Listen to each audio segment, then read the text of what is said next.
Good morning, everyone. I want to call the Drainage District Board of Directors meeting to order. We'll start with a roll call to establish quorum. Good morning, David Fuentes, Precinct 1. Eddie Cantu, Precinct 2. Everardo Villarreal, Precinct 3. Ellie Torres, Precinct 4.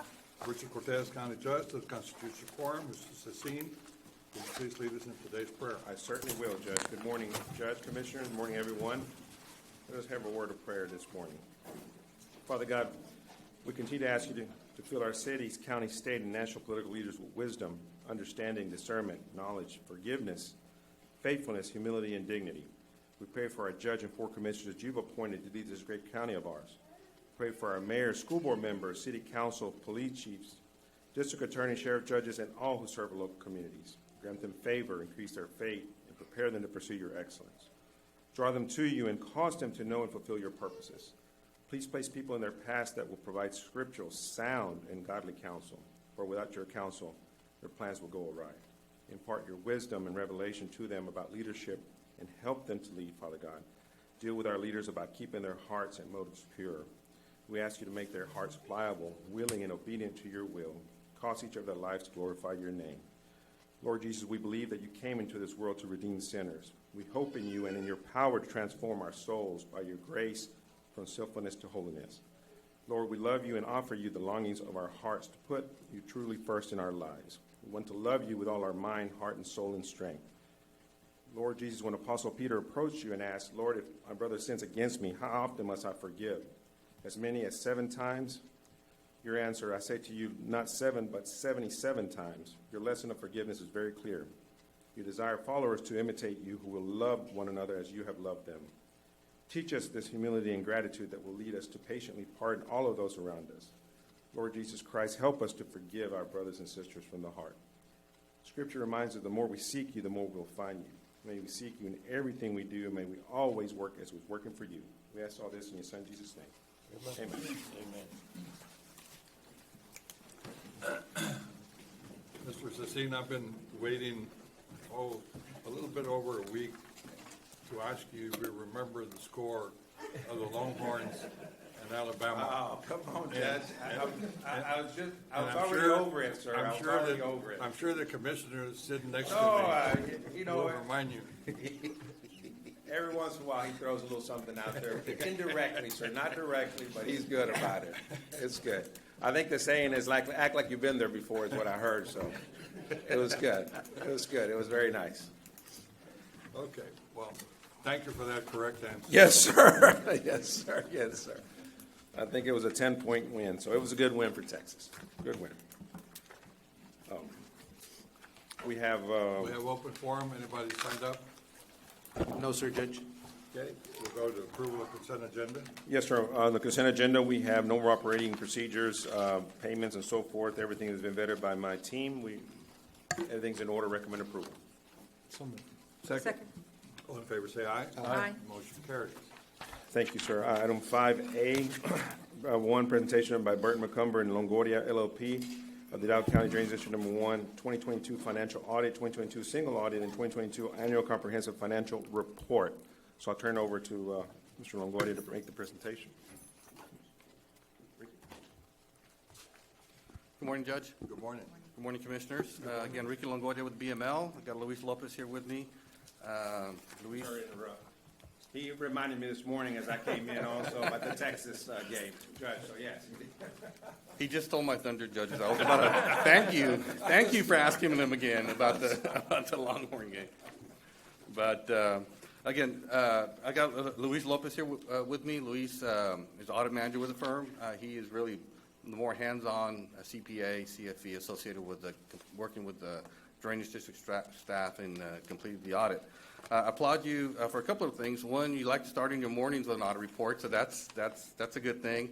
And 2, for moving this up to the agenda, because not only do you start the day, but you start the day with us. So it is a pleasure for us to be here today. I understand you all just received the bound copy of the report. Certainly, with that said, I just invite you all, if you ever have a question, feel free to reach out to me. I would love to go to your office if you allow me. We can talk about the Drainage District or any other question you may have regarding our firm as auditors of the county. With that said, my intent is to go over highlights of the audit report itself, It is a 200-page report, and so it would just seem to me just a logical way of presenting the audit report, just given the amount of information that's included therein. As I have in the past, I do have to go over a letter, and did they get the letter? Okay. There's a governance letter. I've said this before. My intent is not to read the letter, other than just point out some highlights within the letter. It's really just a staple letter. It's not the actual audit report itself. Just reminding you all, of course, the public that is here and may be watching. This presentation relates to the audit report for the year ended December 31st, 2022. The fact that we conducted an audit in accordance with not only generally accepted auditing standards, but government auditing standards, and also for this year again, the Drainage District was subject to single audit. It did receive approximately $2 million worth of federal funds for the year ended December 31st, 2022. About 1.6 was really the majority of all that money. It was a pass-through that came through TCEQ, and that triggered what's called a single audit. Also, too, as I move down the letter, just reminding the readers of the financial statements that the notes are an integral part of the financial statements. Talking about the accounting profession continues to evolve, almost make it more difficult for people. There is the implementation of a new lease standard that was applied to the Drainage District in this particular year. Also acknowledging that with any audit report and any numbers are estimates included therein. Even though debits will always equal credits, there are some judgments and estimates associated with some of these numbers. For example, the allowance for doubtful accounts that relates to any tax receivables. In terms of difficulties encountered in performing the audit, Judge and Commissioners, I just want to thank you all for allowing us to be of service to you all. We've had a great relationship with the Drainage District, and it's been somewhat easy in the sense that the Drainage District really has done very well over the years from an internal perspective, and I can only speak to the financial department. It has met in this particular year, as it has in prior years. It has met the federal deadline submission requirements. So check the box on that. It's not late in that regard. Also, it has also met the GFOA agreed upon submission deadline as well. And so one of the things with respect to this particular report, and it is acknowledged within the report, is that it has met the GFOA award. It has been awarded that. I think the Drainage District is going on maybe 5+ consecutive years. So congratulations to the Drainage District for that type of consistency. Acknowledging that there has been no disagreements with the management, Judge, and just acknowledging as well that management does take responsibility for the financial statements themselves. So that's just a quick overview of this 3-page letter.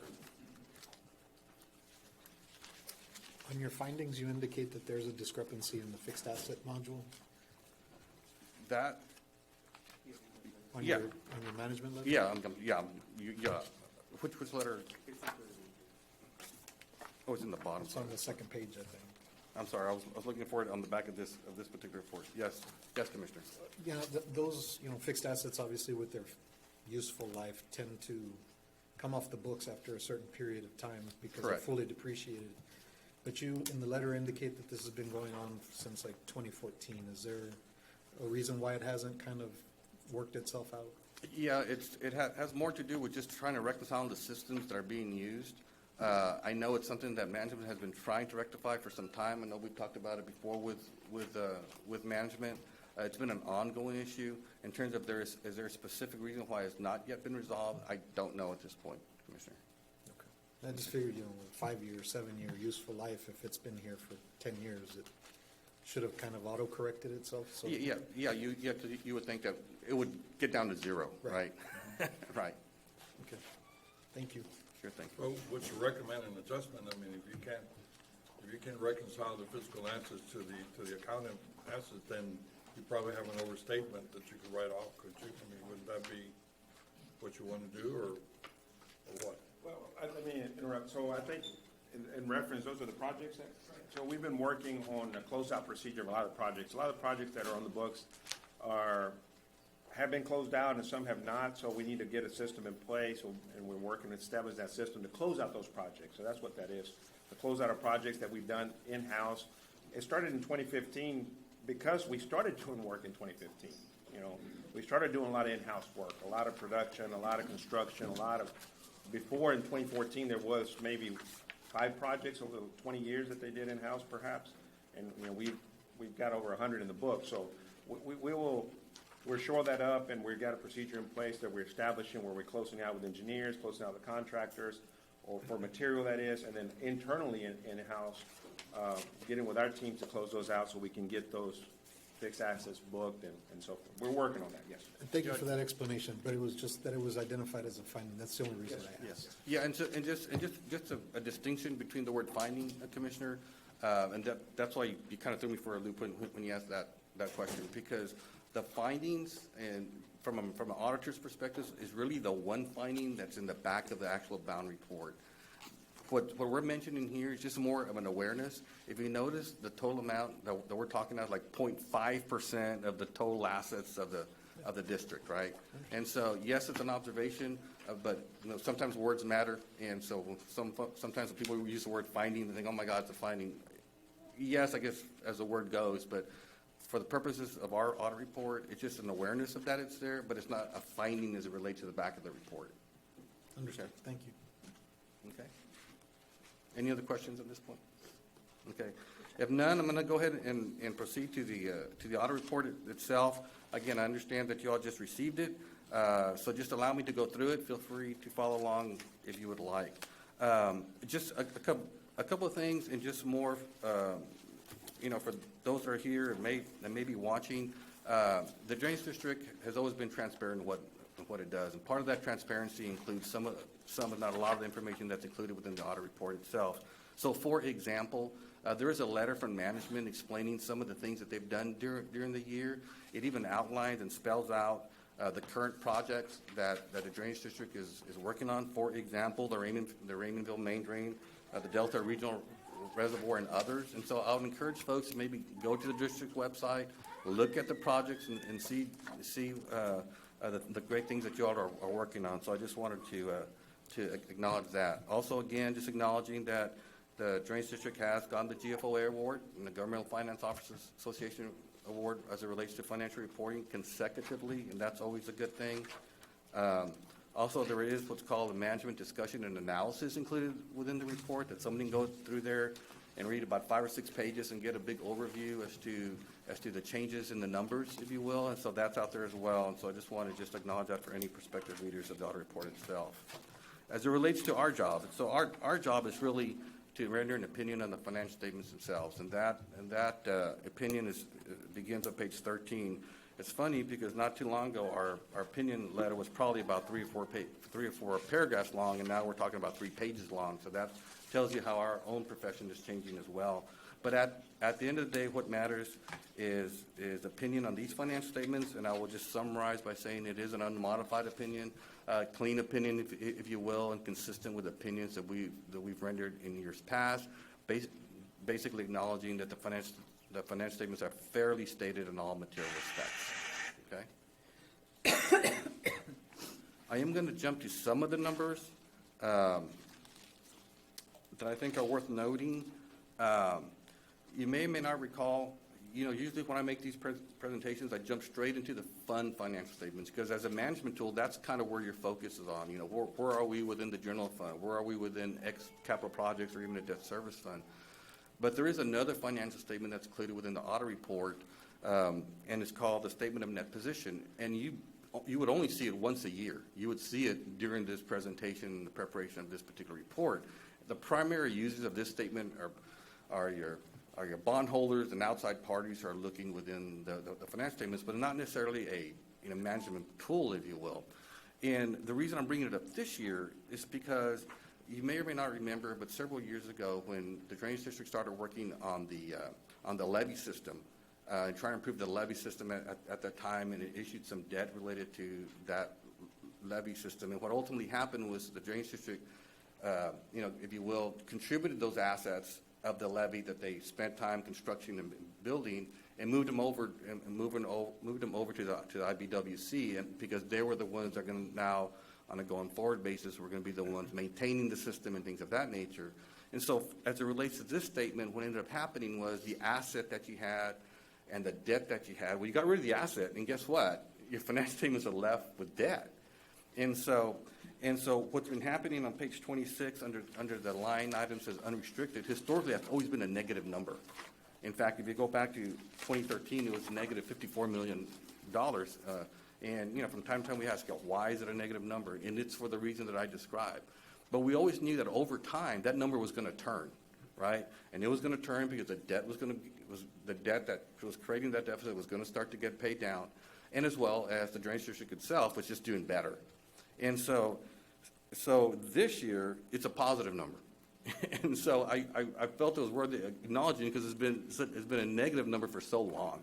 And so right now, it's a positive of $1.6 million, and so it finally turned.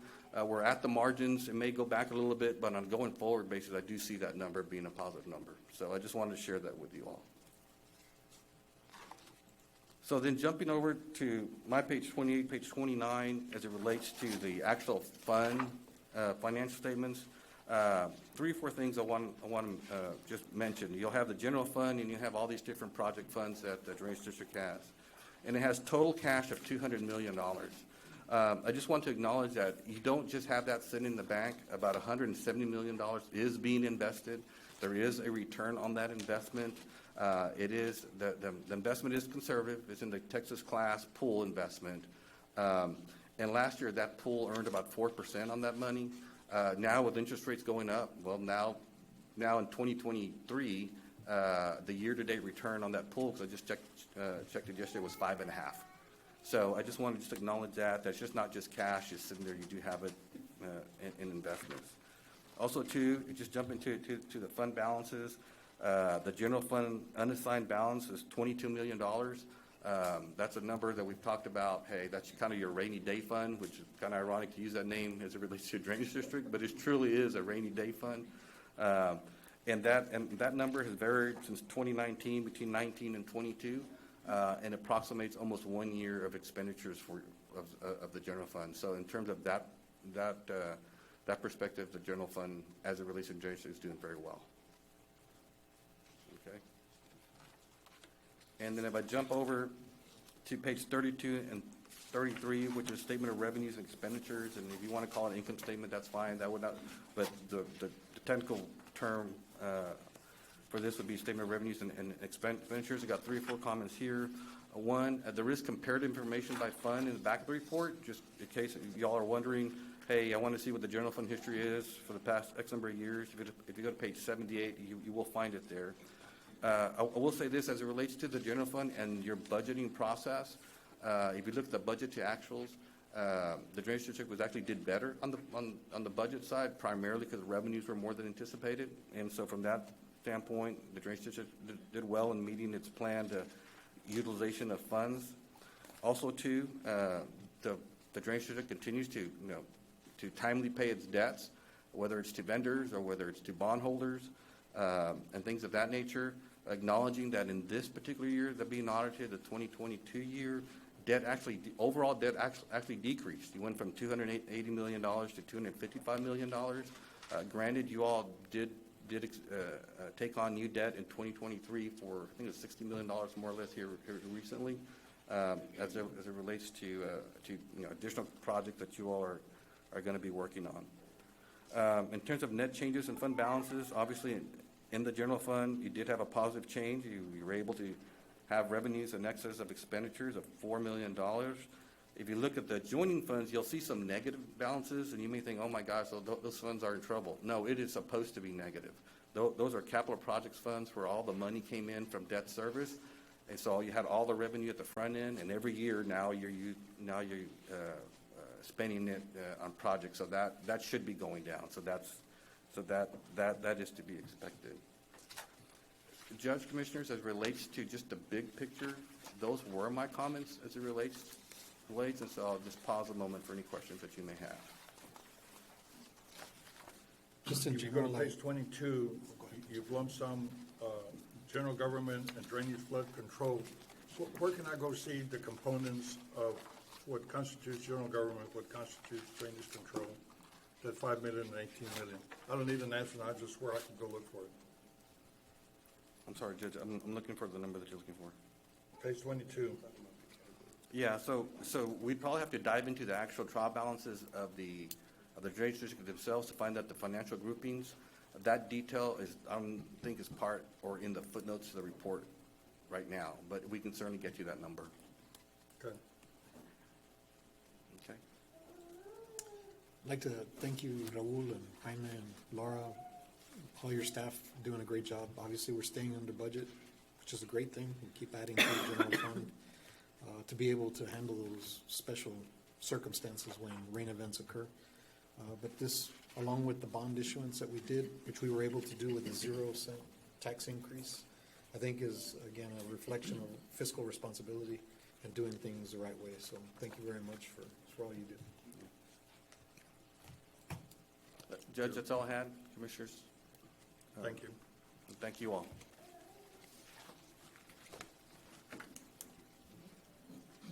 Judge, if I may, item 25A, requesting approval of the Dow County Engineer 1, 22 financial audit, 2022 single audit, and 2022 annual comprehensive financial report. So move.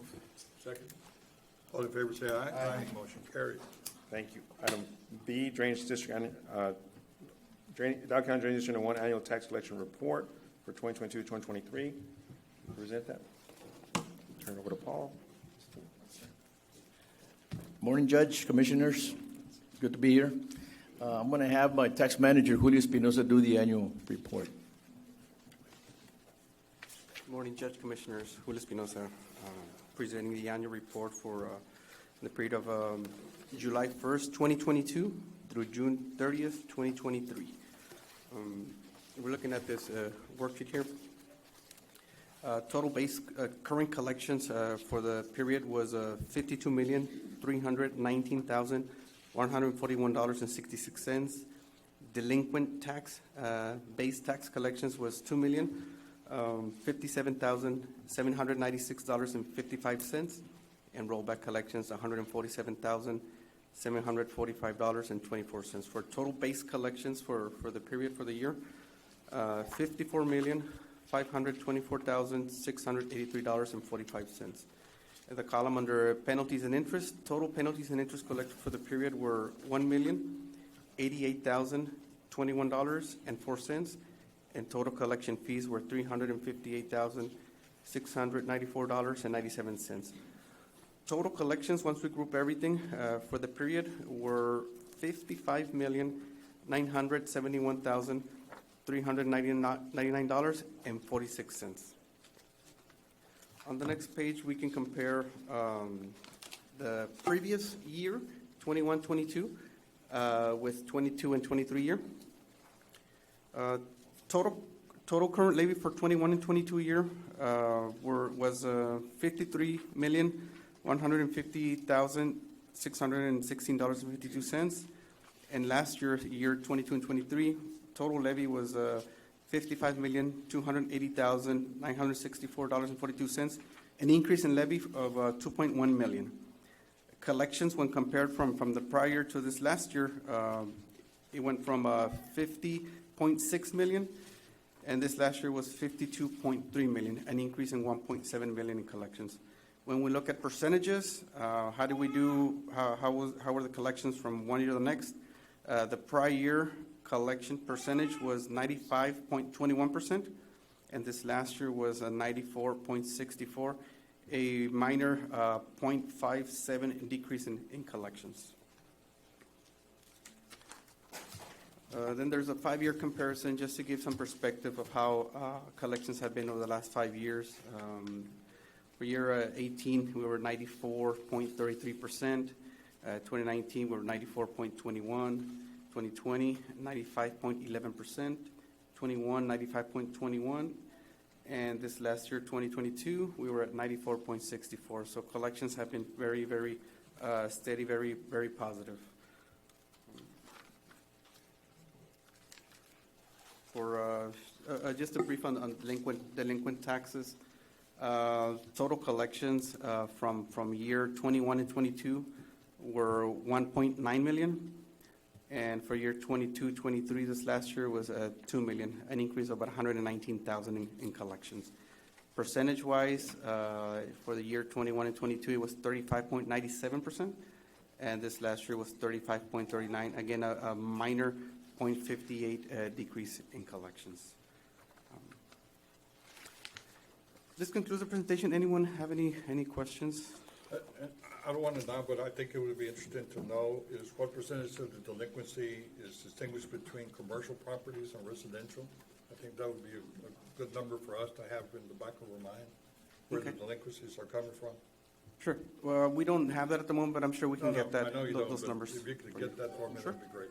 Not a problem, Judge.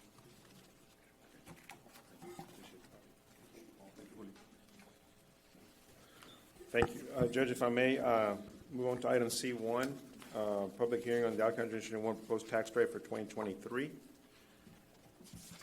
Do you want to put in the record what the proposed is, and then? Yes, sir. we'll call The public voter hearing? approved, we're proposing the 11.39, which is the voter approved tax rate, sir.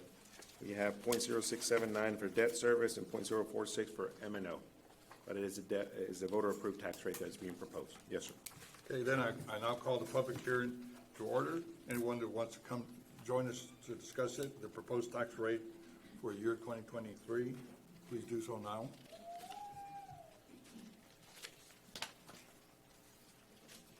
Going once, going twice. Okay, hearing none. The public hearing is now closed. Thank you, Judge. We'll move on to item C2, discussion of the Alcohol District 1 proposed budget for 2024 calendar year. I'll bring Ms. Briones to make the presentation on our budget, what we're proposing for this year.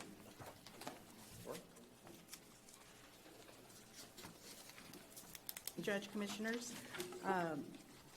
if you open the handout to the first page, I want to discuss the fund balance. Ricky did mention the fund balance of $22 million. We have an additional reserve of $988,000 that we received from TCEQ that is for the Restore grant. That's to clean up the Raymondville drain, bringing it to the unassigned balance of $21,092,932. The total fund balance, I'll go up, is $24 million, but as you can see, there's various items that we have the fund balance assigned to and reserved. We have reserved for Raymondville Drain, which is a work authorization that is on hold at the moment. We have the assigned fund balance of Region 15 grant, and the Restore, which is money that we had to advance to those funds in order to start up the grant process and pay invoices.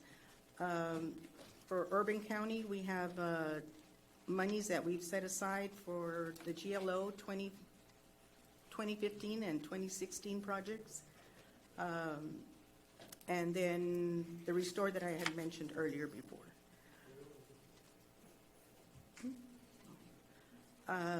As you go down, our budgeted fund balance, we have budgeted $3,669,000, which is for our open POs at the end of 22, and also we budgeted a transfer out of 1.5 for our building training area that we're going to have, or we're going to start building this year. So our unreserved fund balance is, at the current moment, is $17,423,853. And as always, we always have expenditures that are not spent. We estimated them at $1.7 million, bringing our unassigned fund balance to $19,184,031.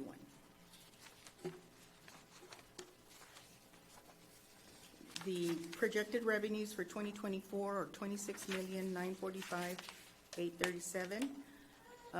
The majority used to be from taxes, but this year we've had several increases within our drainage review fees, where the fee has increased. We also have increases in interest that has been really increasing. As far as our budget, $24,840,000 was from last year. We did have some accounts that needed additional additional amounts for the expenditures. But in the listing below, we have, for health insurance, there was a 30% increase. We needed $64,365. The retirement, $134,731. Longevity, $8,000. The COLA classification and compensation plan is $908,945. There's various accounts within our administrative budget that need additional funds for the upcoming year. That's $77,000. There's increases in our collection fees for the taxes of $20,000 and the appraisal fees from the appraisal district of $40,341. Our maintenance and operations, this past year, we had increases in insurance, equipment repair, and some of the other software renewal annual fees.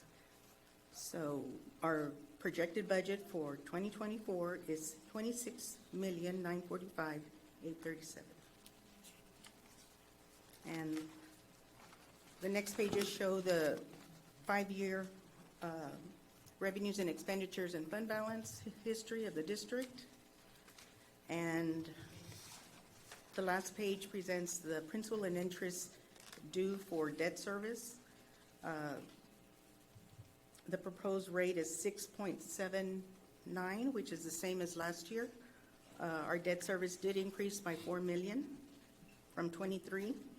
And of course, our maintenance tax went down from 0.05 to 0.46. Okay. You have any questions? And all I want is a yes or no, because we're running out of time. But did you review the appropriateness of the Hidalgo County appraisal fees going up by $40,000? Yes, And obviously you accepted and approved it. yes.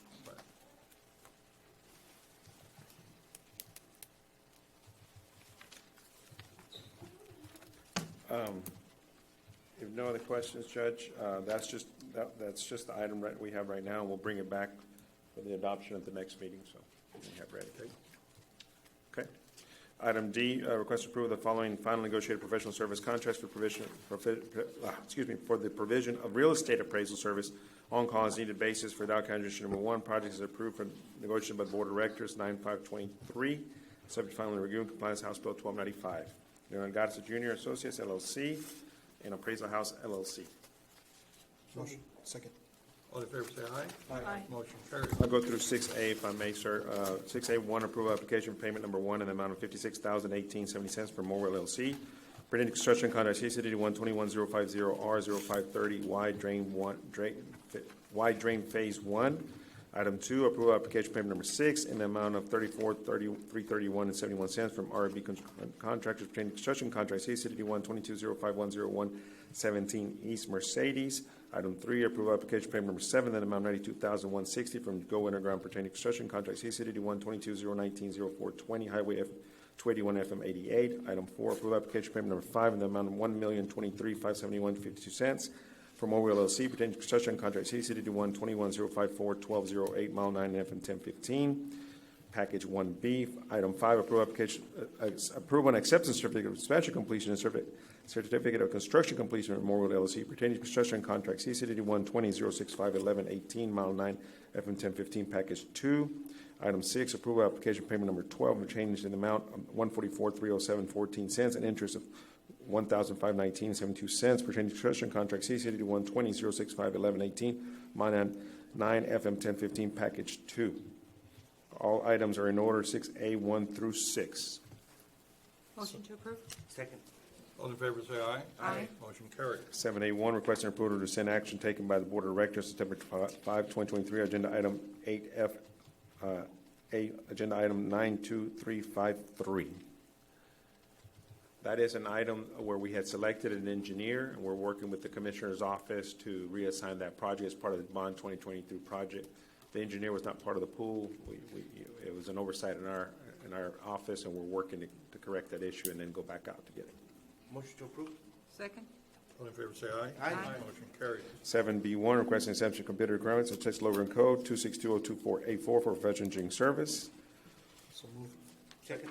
All in favor, say aye. Aye. Motion carries.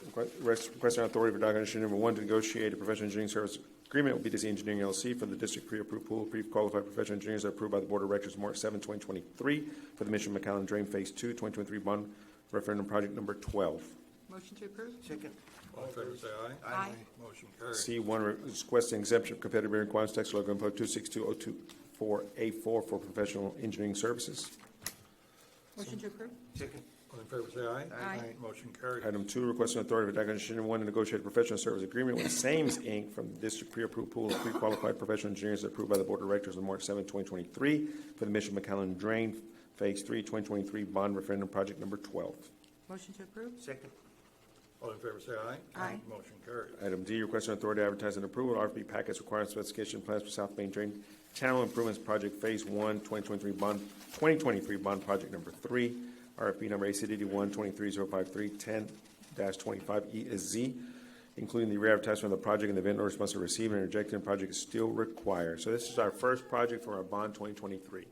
This is something that we PM'd in-house. We developed the plans in-house, existing right-of-way. Mr. Omar Saldua from my office is the engineer of record on it. So we're going out already for construction on Phase 1 of this project, which is the southern portion of our eastern main drain that carries water east. So Motion to approve? Second. All in favor, say aye. Aye. Motion we carries. do have 2 quick items in executive, sir. Okay, pursuant to Chapter D of Chapter 551 of Texas Government Code, will be retired to closed session to discuss items under Section 551.072 or .074, possibly .071. May I have a motion to do so? Motion made. Second. All in favor, say aye. Aye. Motion carries. I have 7 minutes after 10.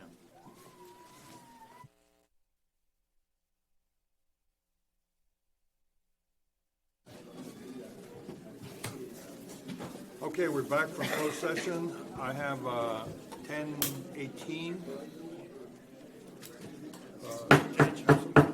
Have some action items? With respect to item 9A, possible action on real estate acquisition, action is required to authorize Mr. Sassine to proceed as discussed in the closed meeting. Motion made? Second. All in favor, say aye. Aye. Motion carries. Nothing further. That's it, Judge. Thank you. May I have a motion to adjourn? Motion made. Second? All in favor, say aye. Aye. Aye. Motion carries. We are adjourned. Thank you. And I would like to call the Commissioners Court meeting to order. We'll start with a roll call to establish quorum. Good morning, David Fuentes, Precinct 1. Eddie Cantu, Precinct 2. Everardo Villarreal, Precinct 3. Ellie Torres, Precinct 4? Richard Cortez, County Judge. That constitutes a quorum. As is customary, today we're going to have U.S. Army veteran Marcos Lopez. He's the Staff Sergeant.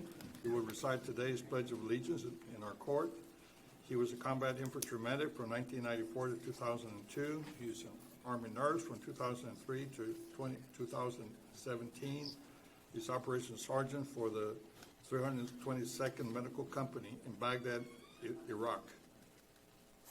Sergeant, could you please lead us in today's Pledge of Allegiance? Yes, sir. If everyone will please rise.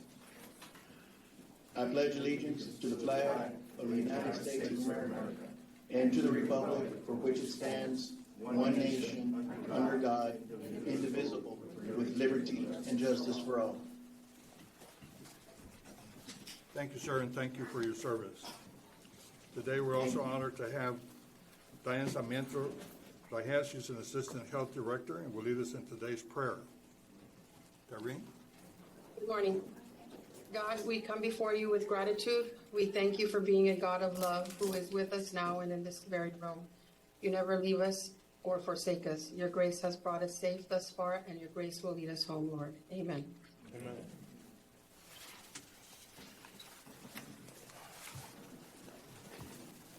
Next, we have the consent agenda. I want to pull item 6A. Okay. And Judge, over and above the consent agenda, item 6A, I'd like to also pull item 8A1 and 2, 14C3, 14D2, and 14H2. Motion to approve the balance of the budget, or balance of the agenda, I'm sorry. Second. All in favor, say aye. Aye. Motion carries. You want to take yours, Wale? Yes, thank you, Judge. Consent agenda, item 8A, 1 and 2. For the record, Commissioner Fuentes will be abstaining from any discussion and/or action. That being said, we could have a motion. So moved.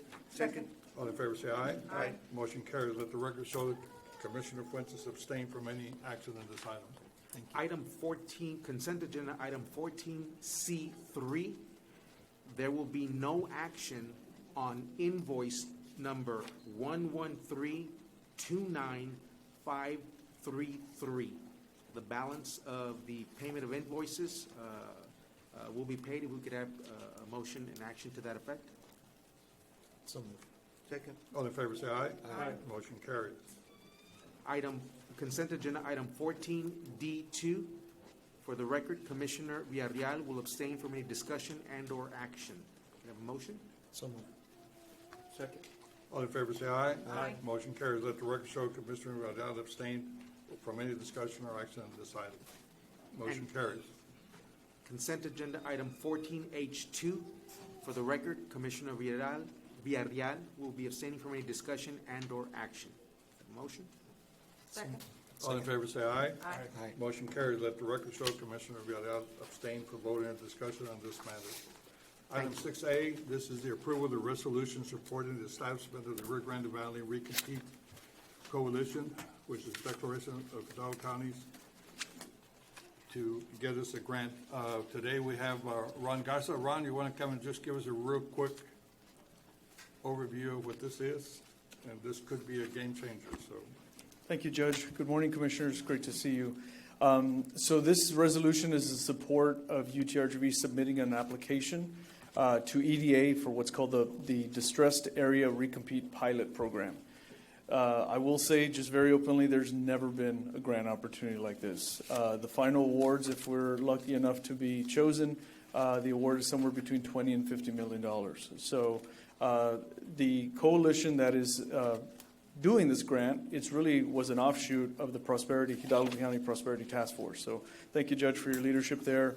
And really what the Prosperity Task Force did was really those that had other interest of applying kind of consolidated. So this truly is a regional grant. It covers all 47 cities of the 4-county area. And the impact is to every city, every higher ed institution. It's a multi-tiered, really comprehensive program that deals with workforce development, small business development, and then also a lot of technical assistance so that we can recruit new industries. So again, this is phase 1. We are competing with thousands of plans that are going to be submitted here in October. By December, we will find out if we're one of 20 that will be then formally invited to apply. Of those 20, they're going to be awarding about 5 across the nation. So without a doubt, it was imperative that we do this as a region, because if there was more than 2 applications coming out of our region, it would probably nullify both of them. So very proud of the region for being cohesive and comprehensive together, but I appreciate any support. And this resolution is just supporting our submission of the application and obviously becoming a member of the coalition moving forward. Recommend approval. Second. All in favor, say aye. Aye. Motion carries. Ron, thank you very much for your leadership and support. The picture? Okay. That was a motion. We froze.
Okay, next, we're gonna go to our proclamations. The next one is the proclamation declaring September 25th a National Day of Remembrance for Murder Victims.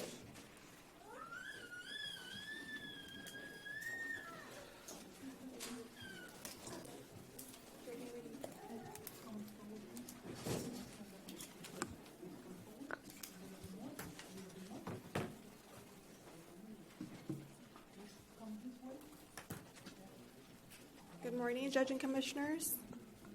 I'll be reading item 5A on behalf of the Office of the DA Toribio Palacios.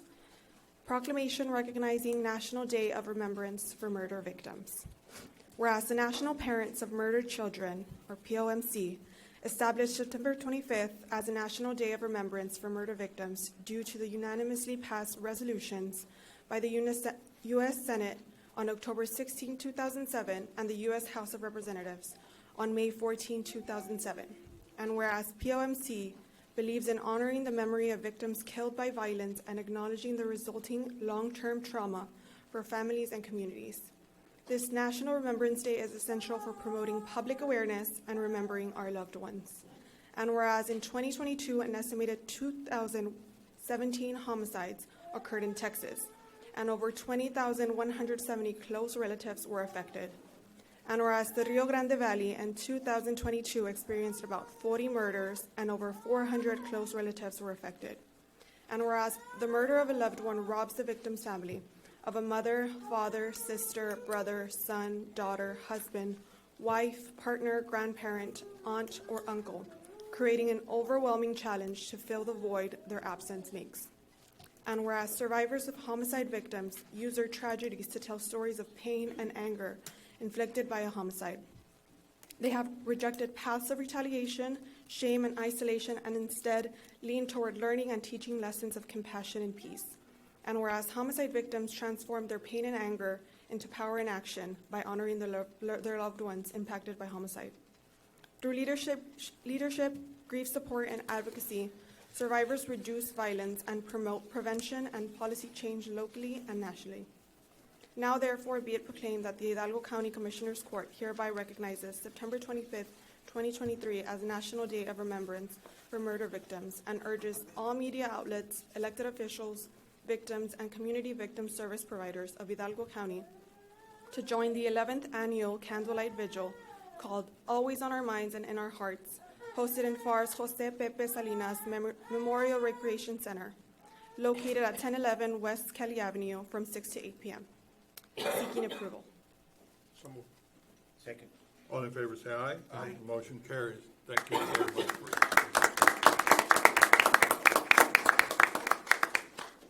I have Mr. Robert Garcia who would like to say a few words from the RGV FFOMC.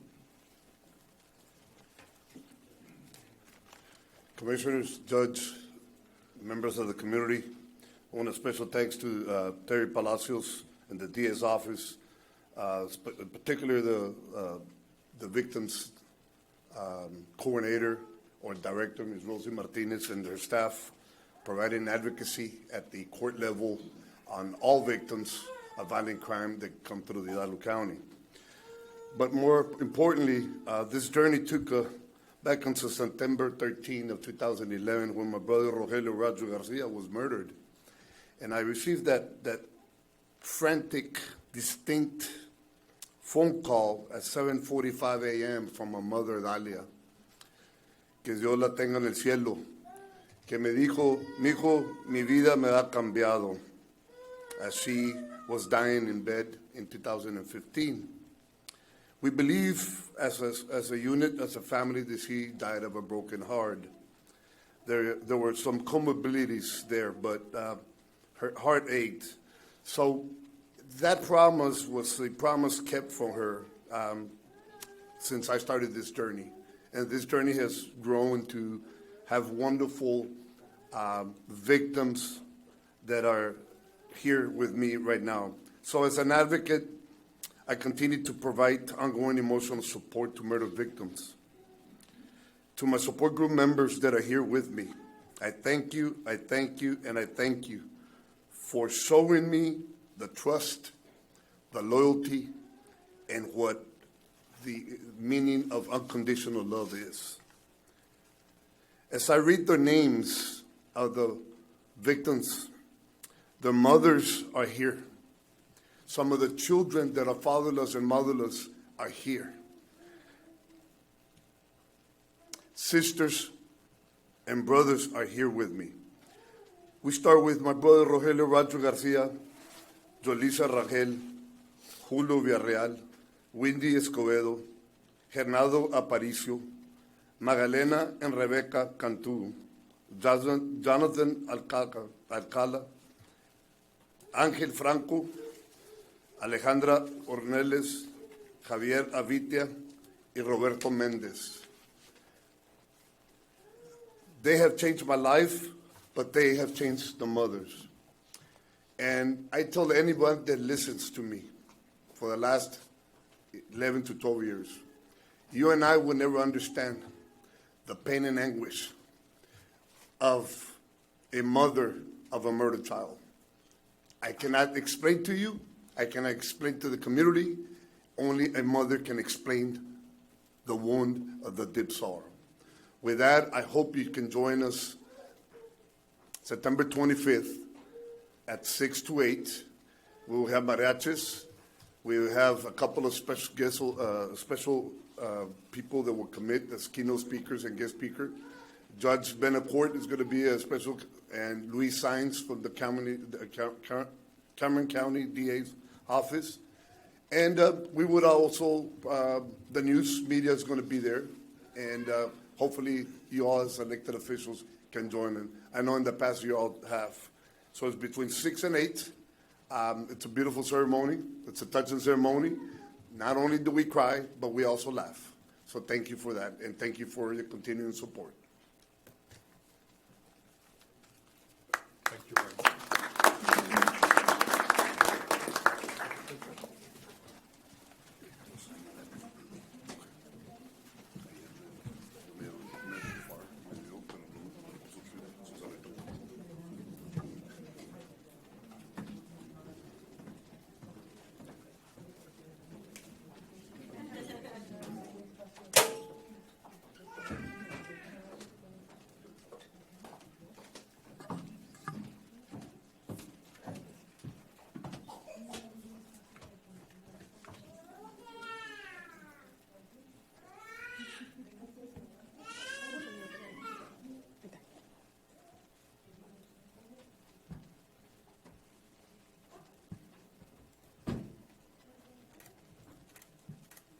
Okay, on the count of 3.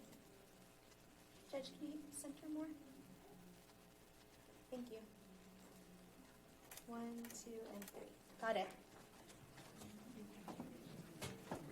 Yes.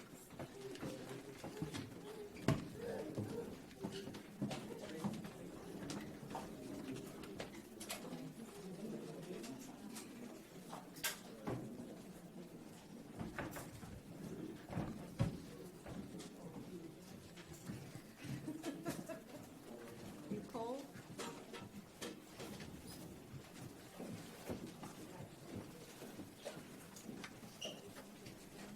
Next, we have a proclamation declaring September 2023 as Valley Voter Awareness Month.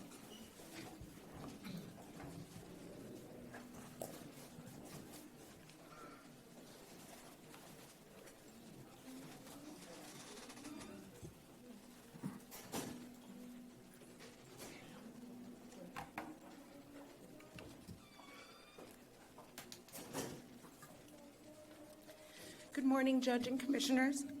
Approval of proclamation declaring September 2023 as Valley Voter Awareness Month.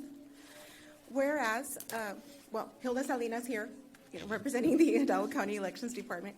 Whereas the framers of the Constitution established the United States as a representative democracy that relies on civic engagement. And whereas, as a fundamental element of effective democracy, it is a principle that all eligible citizens should participate in fair and open elections. And whereas this participation brings access to funding and resources to our community, active voter participation is vital to our community and residents' well-being. And whereas despite previous years of low voter participation in Hidalgo County, strides have been made to effectively increase voter registration and voter turnout countywide. And whereas in order to reach those who have not fully embraced their rights and responsibilities as citizens, the community must expand opportunities for voter education and nonpartisan voter registration. Vital contributions in this regard can be made by grassroots organizations, by the media, by educational, cultural, and religious institutions, and by other entities in both the public and private sector. Now therefore be it proclaimed that the Hidalgo County Commissioners Court hereby declares September 2023 as Valley Voter Awareness Month and calls upon the residents of Hidalgo County to participate in Valley Voter Awareness Month activities in order to promote voting and voter registration programs. Approved this 19th day of September 2023. So moved. Second. All in favor, say aye. Aye. Motion carries. Thank Thank you you. very much, Hilda, for your work. for the Oh, election. thank you, thank you. It's good, due to the staff that we have.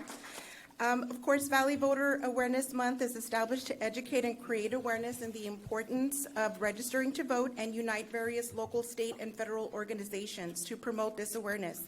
So, of course, without a doubt, there is no greater power than the right to vote. We encourage residents of the Rio Grande Valley and Hidalgo County to make your voice heard, register to vote, and be a Valley voter. Here with us today, I have several Elections Department voter registration employees who are the heart of elections, as they are the department that maintains the Hidalgo County's voter registration database. They include Jenny Renteria, Viviana Martinez, Yolanda Briones. Also with us is Melissa Alvarez, our Assistant Director, Ebert Gaona, our Division Manager, Patricia Molina, who is our Administrative Assistant, as well as Salvador Hernandez, our Elections Analyst. So just so you'll know, our voter registration department will be at various Hidalgo County departments conducting voter registration drives to help anybody who's interested in voting, in registering. Thank you very much.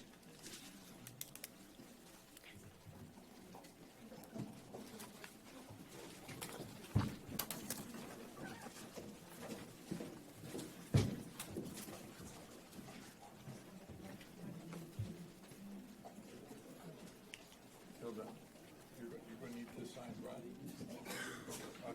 Don't leave without it.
Thank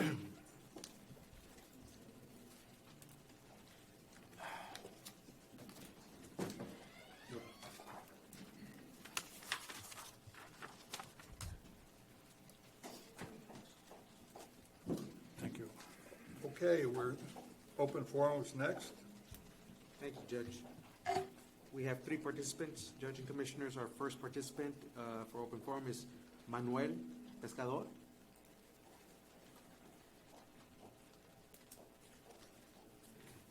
Mr. Pescador, there is a 3-minute time limit. I will advise you when there is 1 minute left. And I'll start when you start. Thank you. Gracias. Lo voy a decir en español porque aquí hay gente que no entiende inglés. En mayo 16 del 2023, esta Corte de Comisionados tuvo un número en agenda y la agenda era la 1H. Y en esa agenda venía la propuesta de un permiso de construcción, creo que en el precinto número 3. Lo malo, y yo creo, lo fraudulente, es que venía el nombre de la compañía de la cual yo soy el gerente y hace las propuestas de infraestructura de agua y drenaje. ¿Cómo es posible que el 16 de mayo, Agenda 1H, esta Corte de Comisionados oyó la propuesta de un permiso a nombre de la compañía que yo manejo y nosotros ni cuenta nos dimos, ni supimos? Yo no llené aplicación. En la oficina yo soy el que hace todos los permisos en inglés. Yo soy el que maneja Workers' Comp y todo eso. Esto vino del Planning Department, de la señorita Flor Castillo. Me puse a hacer llamadas, a mandar emails. Nadie me dio respuesta. Nadie. Ayer vine otra vez, saqué videos de con quién hablé, quité tarjetas y nadie me ha dado respuestas. Se me hace muy horrible y fraudulento que gente esté sacando permisos o propuestas y que ustedes formalmente escuchen esas propuestas sin verificar quién está solicitando el permiso. Porque nosotros no supimos. Mayo 16, 2023, Agenda 1H. Hay que estar más abusados, porque yo puedo agarrar el nombre del comisionado del precinto número 2, ir a sacar un permiso para abrir una calle. Al cabo todos lo conocen, todos saben quién es él. Y va a venir el Planning Department y se lo va a dar una agenda. ¿Qué pasó? ¿Cómo podemos evitar esto para que no haya otra gente? ¿Y qué solución le vamos a dar a esto? ¿Con quién me tengo que dirigir? Para que en nombre de la compañía que yo represento no esté como que sacamos un permiso o pedimos un permiso. Gracias. Thank you. Gracias.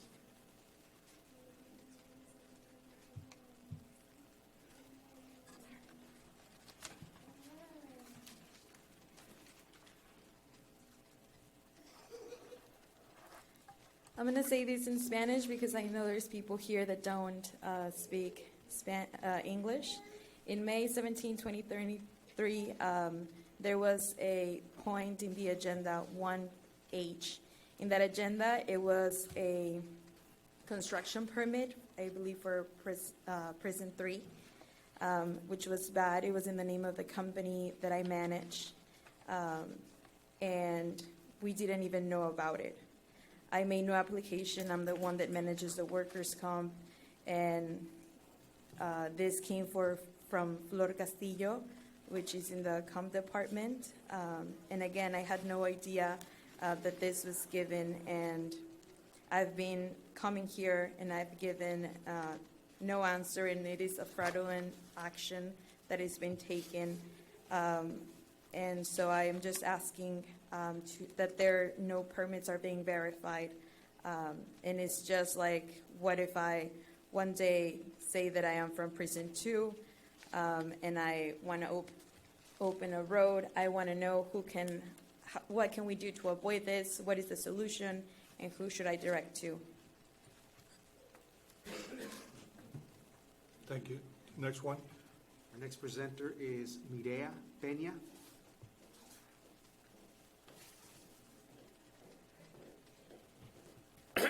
Good morning, Ms. Peña. There is a 3-minute time limit. I will advise when there's 1 minute left, and I will start when you start. Okay. Buenos días. Mi nombre es Mireya Peña y soy ciudadana de los Estados Unidos y quiero manifestar de la manera más atenta que están violando las leyes y derechos de una menor de 4 años que fue abusada sexualmente y es mi hija. Presenté pruebas de la declaración de mi hija del abuso sexual, su declaración con las enfermeras forenses de Edinburgh, donde la policía de McAllen me cerró el caso por el personal de la policía de McAllen de 2 sargentos. Fui amenazada por medio de una sargenta de la policía de McAllen. Pido justicia que se lleve bajo las leyes federales y estatales de los derechos. Exijo justicia. Mi vida está en peligro y la vida de mis hijos por la amenaza que obtuve por una sargenta de la policía de McAllen. Están acabando con mi vida y agravando mi sufrimiento. Exijo justicia.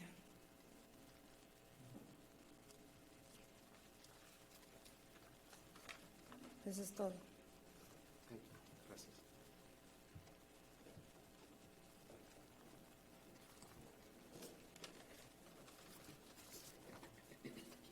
Good morning. My name is Mireya Peña. I am a U.S. citizen. I want to manifest in the most respectful way that you are violating the rights of a 4-year-old who was raped. She is my daughter. I presented the evidence in the statement of sexual abuse of my daughter in the statement with the forensic nurse in Edinburgh, where the McAllen police closed the case because of a staff of the police of 2 sergeants. I was threatened by the police sergeant of McAllen. I asked for justice and for federal state laws to be enforced. I am asking for justice. My life is in danger, and so is my kids, for the threat that I received by a sergeant of McAllen police. They're ending with my life and making it worse. I ask for justice. That is all. Is there anyone else, Osvaldo? Yes, sir, Judge. Our last presenter is Carmen Miranda.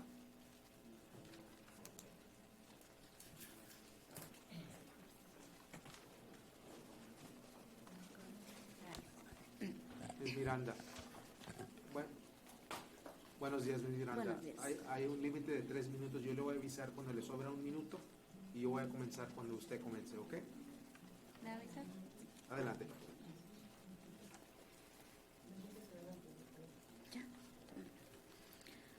Buenos días, señor juez, comisionados. Mi nombre es Carmen Miranda, soy líder de la organización de Rights Adelante. Resido en la comunidad de North San Carlos, Recinto 4. Estoy aquí para dar las gracias a la comisionada Eli Torres por la conexión de alambrado público. Ahora es una comunidad más segura. Estos son resultados de trabajo en equipo. Bendiciones a cada uno. Muchas gracias. Gracias.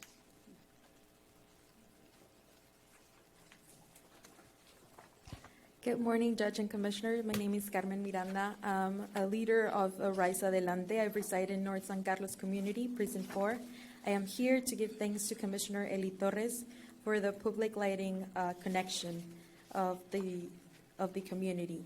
This is a result of teamwork. Blessings to each of you, and thank you so much. Take a picture. Thank you, Judge. Commissioners, we have no more presenters. Okay, we're gonna move to item 10A so we can get our tax assessor collector back to work.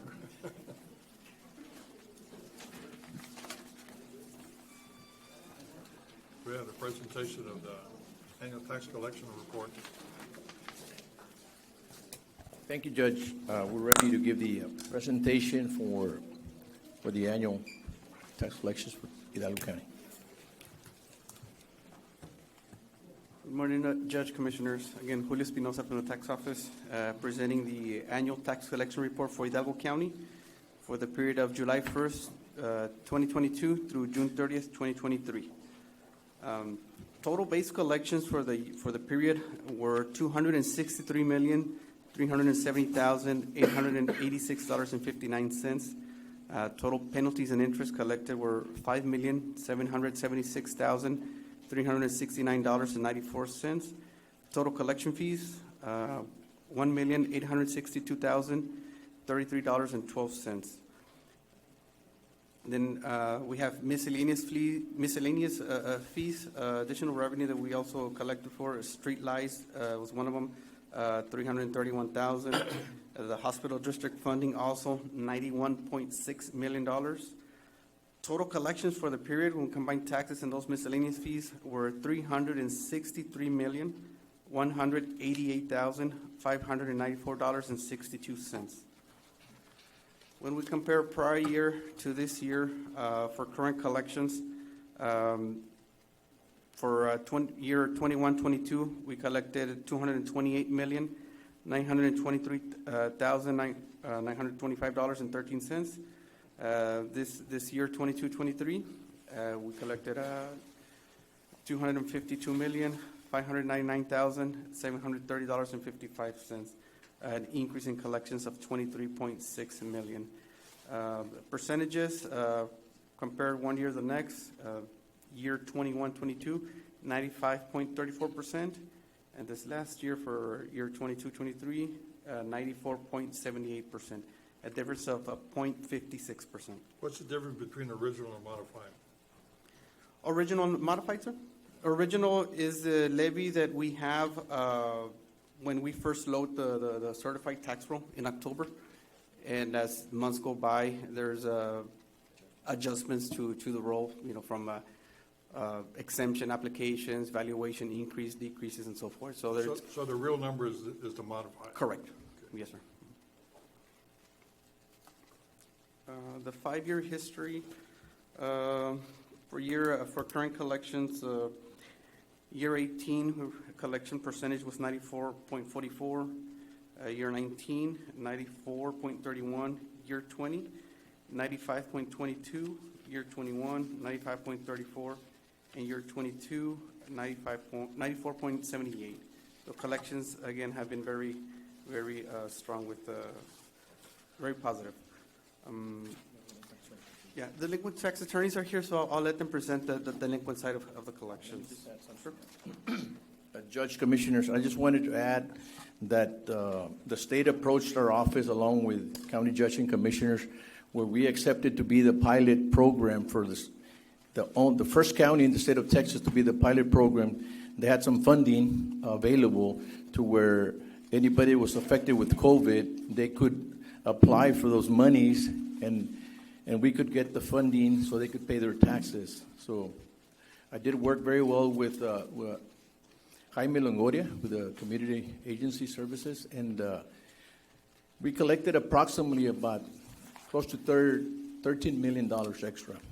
And I know that Commissioner, some people would go to their commissioner's office, and they could help them with the applications. So about $13 million came in through that program. And I want to thank Lucy Canales, of course, Kelly Salazar, and Michael Gano, and Jaime here, because they were very instrumental.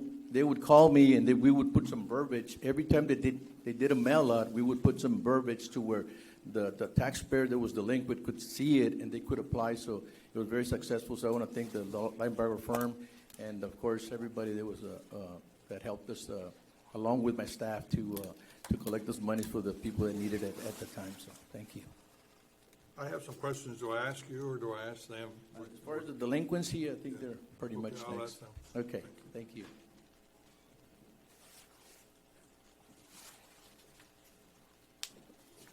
We'll go ahead and move to yours also, so we can, I think it's item 11B, 1, 2, and 3.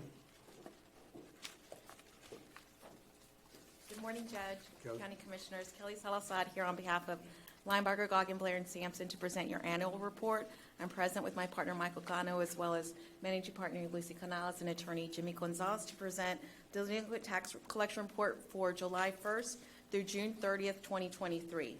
With the Linebarger partnership, you have a very strong collection process, one that can adapt. This is on the next slide. I can't see what you see, if there's a slide. Okay, next slide.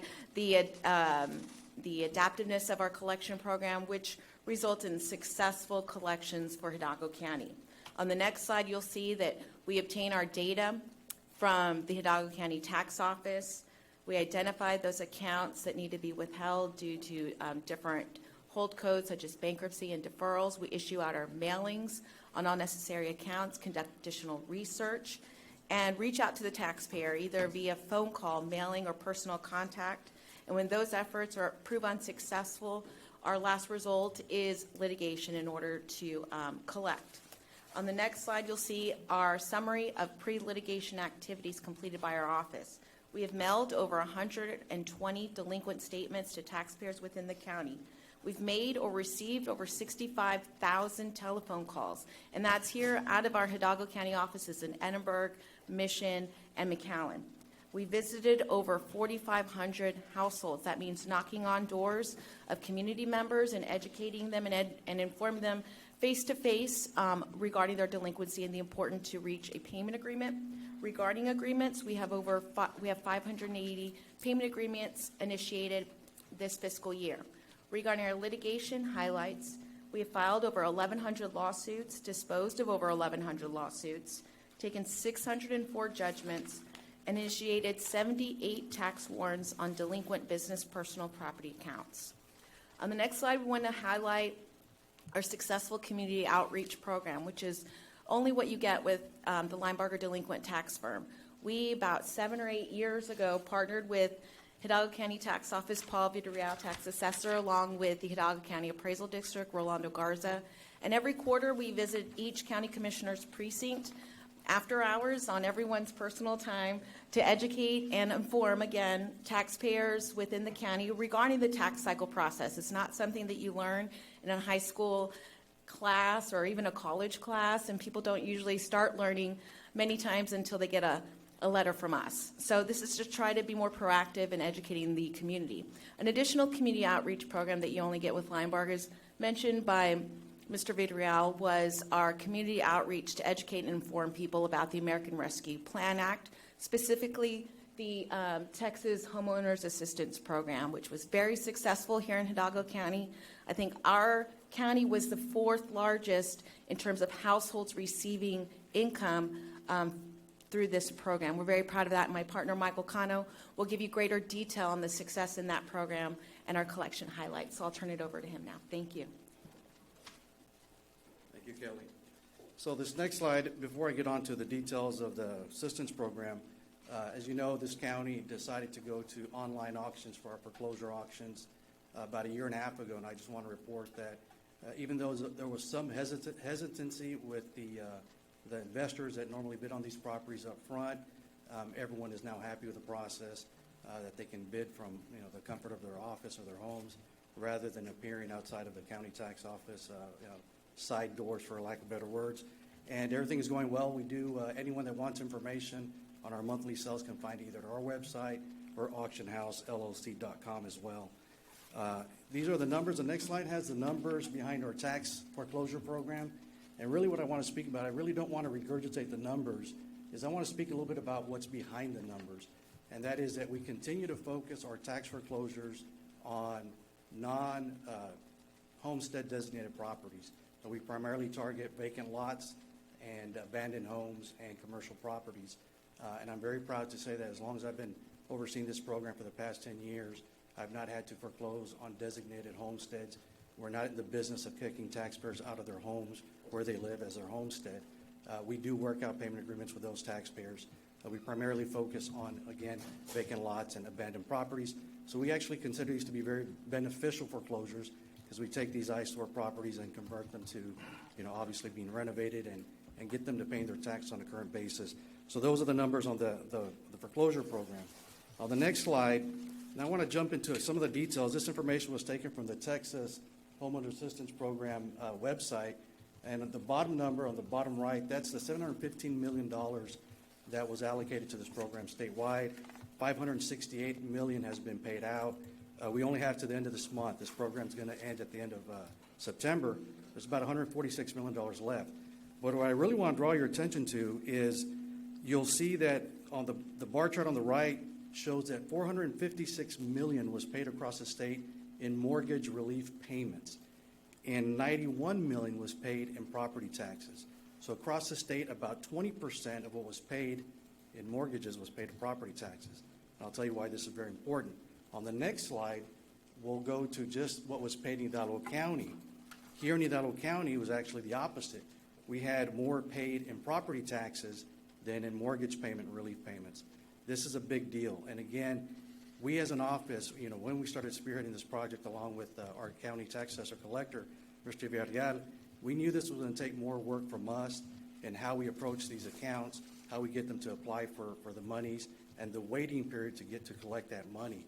But the difference is that $14 million that we collected, that's 15% of what was paid statewide, which I think is remarkable. Again, this project was initiated down here in Hidalgo County. And the reason why that's remarkable is the $13 million that was paid in mortgage relief payments, although it benefits our local Hidalgo County residents, most of that money goes out the door, and primarily out the state of Texas, to mortgage companies that are not from Texas.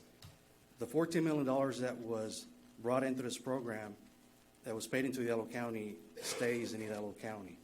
And once we accomplish that, not only did we pay people's delinquent taxes off, that creates disposable income for those individuals to spend on other things here across the county.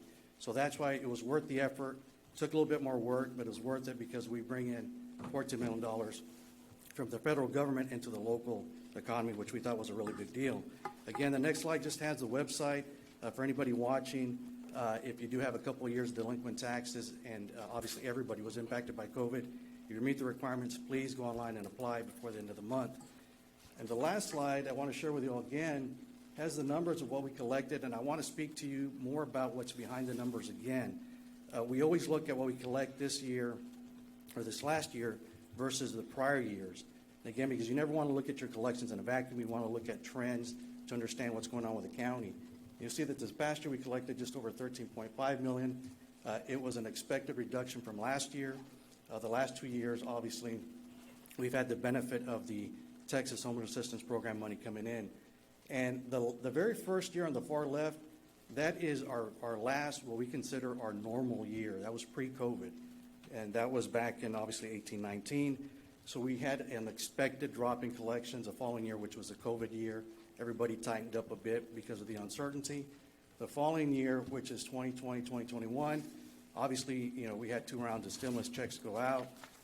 People started loosening up their wallets after, they realized the impact of COVID and what it was going to be. And so we had those 2 years that were a little higher than normal.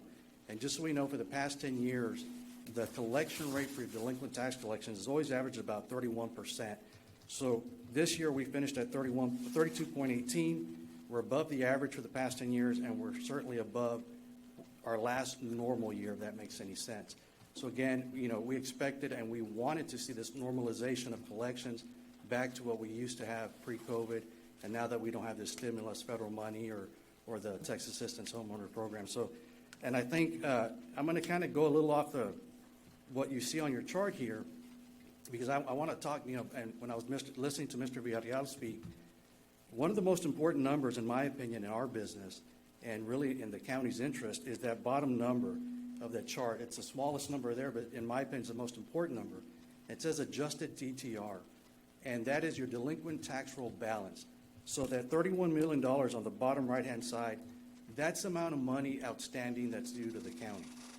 Now, obviously, we're never going to collect all of that because a lot of it is either deferred. People have, they're over 65, they have disability exemptions, or they're in bankruptcy. So a lot of these accounts a lot of this money is tied up in legally protected accounts. So this is the money that your delinquent tax attorneys work on and work to collect from. But the most important thing to look at is if you look at the past 5 years, that number, although it went up 1 year there in the middle, obviously when collections dip 1 year, then you have a little bit more money the following year. So see, we had 33 million in 2020, 2021. But if you were to actually look at, and Judge, I think as a CPA, you'll recognize or appreciate this phenomenon that's been happening here in Hidalgo County, is your current tax levy, as Mr. Villarreal was speaking about, is the county is currently issuing $265 million worth of tax bills this past year of 2020, 21 and 22. $265 million. If you were to step back 10 years, it was $159 million. So in 10 years, this county has gone up $107 million. If you go back those same 10 years, your DTR, the amount that was due in delinquent taxes, was $33 million. There was more due in delinquent taxes 10 years ago than today. So even though your revenue has gone up by I think it's 87%, your what's owed to the county has actually gone down by 8%, which is remarkable because I think as a county, as a governing body, you know that as with any business, as revenue goes up, your accounts payable goes up, your payroll goes up, everything goes up. But the money that is outstanding due to the county is less and less every year, which I think is remarkable. And you can only accomplish this one way. When your delinquent tax program is collecting more money every year on a routine basis than what is being given to the delinquent tax roll. So again, even though the county continues to increase its current tax levy every year, which speaks to the power and the growth of this county, what is left outstanding to this county continues to decrease every year because of the program that we're running in conjunction with, Paul Villarreal, our current tax assessor collector. So I can honestly, proudly say that our property tax program in Hidalgo County, from the current side to the delinquent side, is very effective, it's very efficient, and the numbers look really, really good for the county. So hopefully I explained that. I know we didn't have that in charts. I do have it as backup. This is kind of a last-minute ad. But that was really important for the county to understand, not only how we did this past year, but look at the trend. And you can only understand and appreciate the growth here in Hidalgo County if you look at further years back. So with that, Judge, I believe you have some questions, and I'll be more than happy to take your questions. I'll let the commissioners ask their questions first. Do they have any? I have a question. Sure. So on the first 2 years showed on the graph were non-COVID assisted, where there was no resistance from the funds available for people for homeowners assistance, correct? The first two graphs? Well, if you're speaking about the homeowner assistance program, it would actually be the first three. Because we didn't start seeing that money till 2021. 2021. That is correct. Okay. So on the last graph there, what percentage of that, because it still shows an increase compared to the first 2 years, what percentage of that is as a result of the homeowners assistance program? I don't have the percentage, Commissioner, but I can tell you that, so what was paid to Hidalgo County, if we can put that last chart up, the last bar chart. I don't know who's controlling that. There we go. So if you look at the second to the last, from the left to right, the one with 15.154, out of that, about $2 million was the homeowners assistance program money. And then this past year with the 13.5 is about $1 million. And there's been about just over $3 million in that 2-year period that those are funds that came from that homeowners assistance program. Okay. Yeah, because I was trying to look at the last one, the 13.571 in comparison to the 12.371, because the two with the higher amounts collected are definitely through homeowners assistance, correct? Right. Okay. So I just want to compare, now that that's pretty much almost all gone, I wanted to compare the last one to the second graph, to that 32.18 and the 28.91. How much of the 32.18 is because of the homeowners assistance? It would be just over $1 million, and I don't have the percentage, but about $1 million. Okay. And, I think you would expect that because we had that extra money come in, that it would be in addition to what we collect. And that's a fallacy, because once those accounts get paid, we no longer have those accounts to collect from, if that makes any sense. So we knew that when we went after this money, it wasn't going to be in addition to what we collect, because that's money that we would be collecting without that state program, if that makes any sense.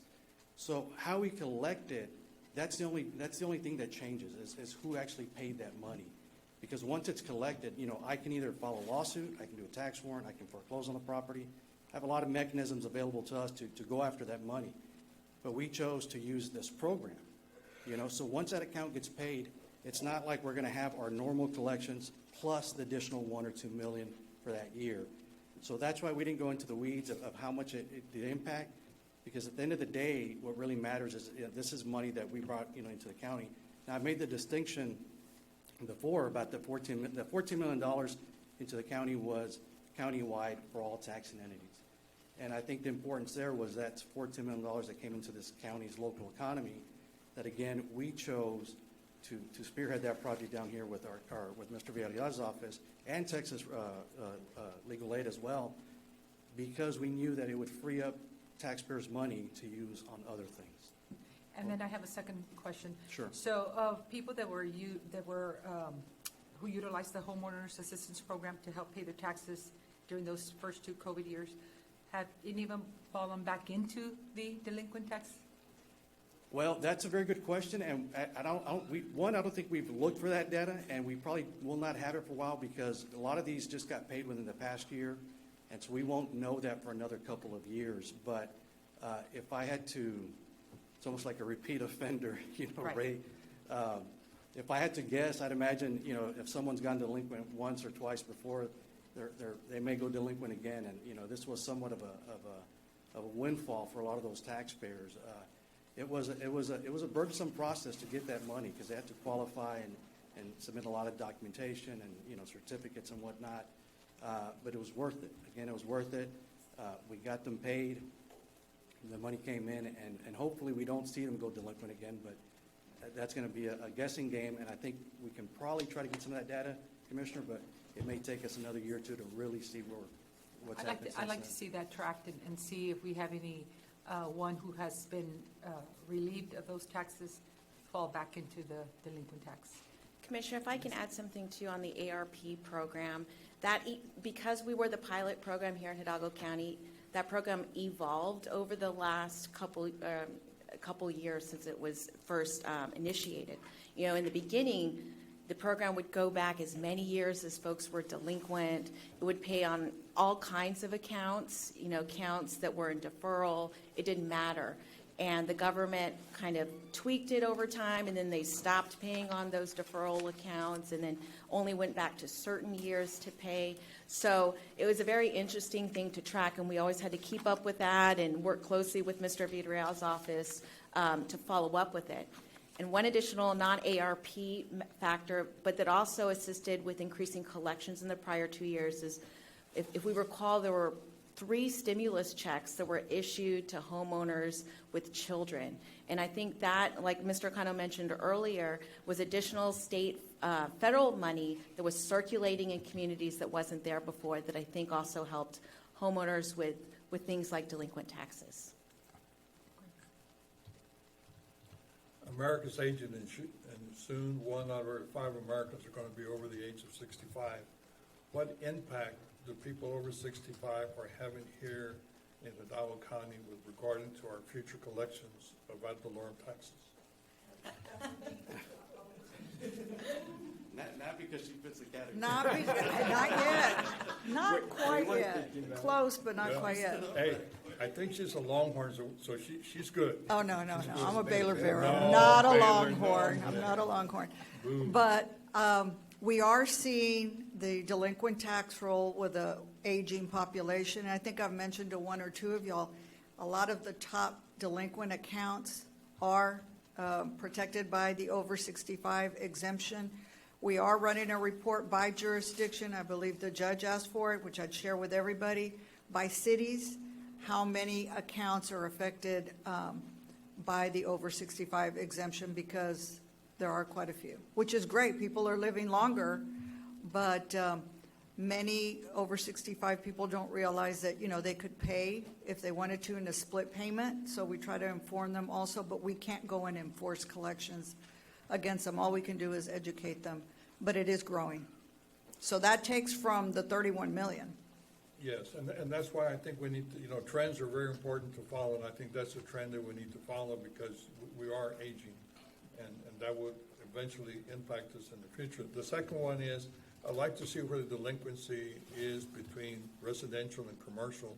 I know that you're more, and I was very happy to hear that you're leaving pretty much the residential kind of apart and choose the others.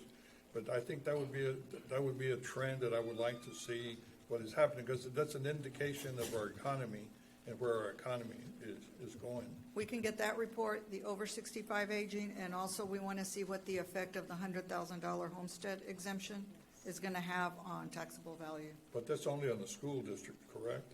Correct. But Right. it No. will wipe out quite a few. But that'll help us, because they're gonna pay less to the school, so they'll have more money, I think, no? We don't know. You Okay. don't know. All right. But the other thing we need to mention is our September mailing included the ARP, since it's going to end this month, and even people that were denied before can apply now, like they've opened up the gates a little more. So I would encourage taxpayers that maybe go to the precinct to have them apply. You know, it can't hurt to apply for them to take care of either their mortgage or their taxes.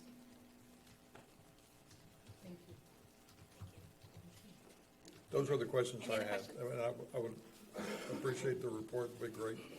Thank you. Lucy, thanks for stepping up. I'm sorry that Mike said that about you. I think I'm going to be in trouble when I get back to the office. Thanks, Commissioner.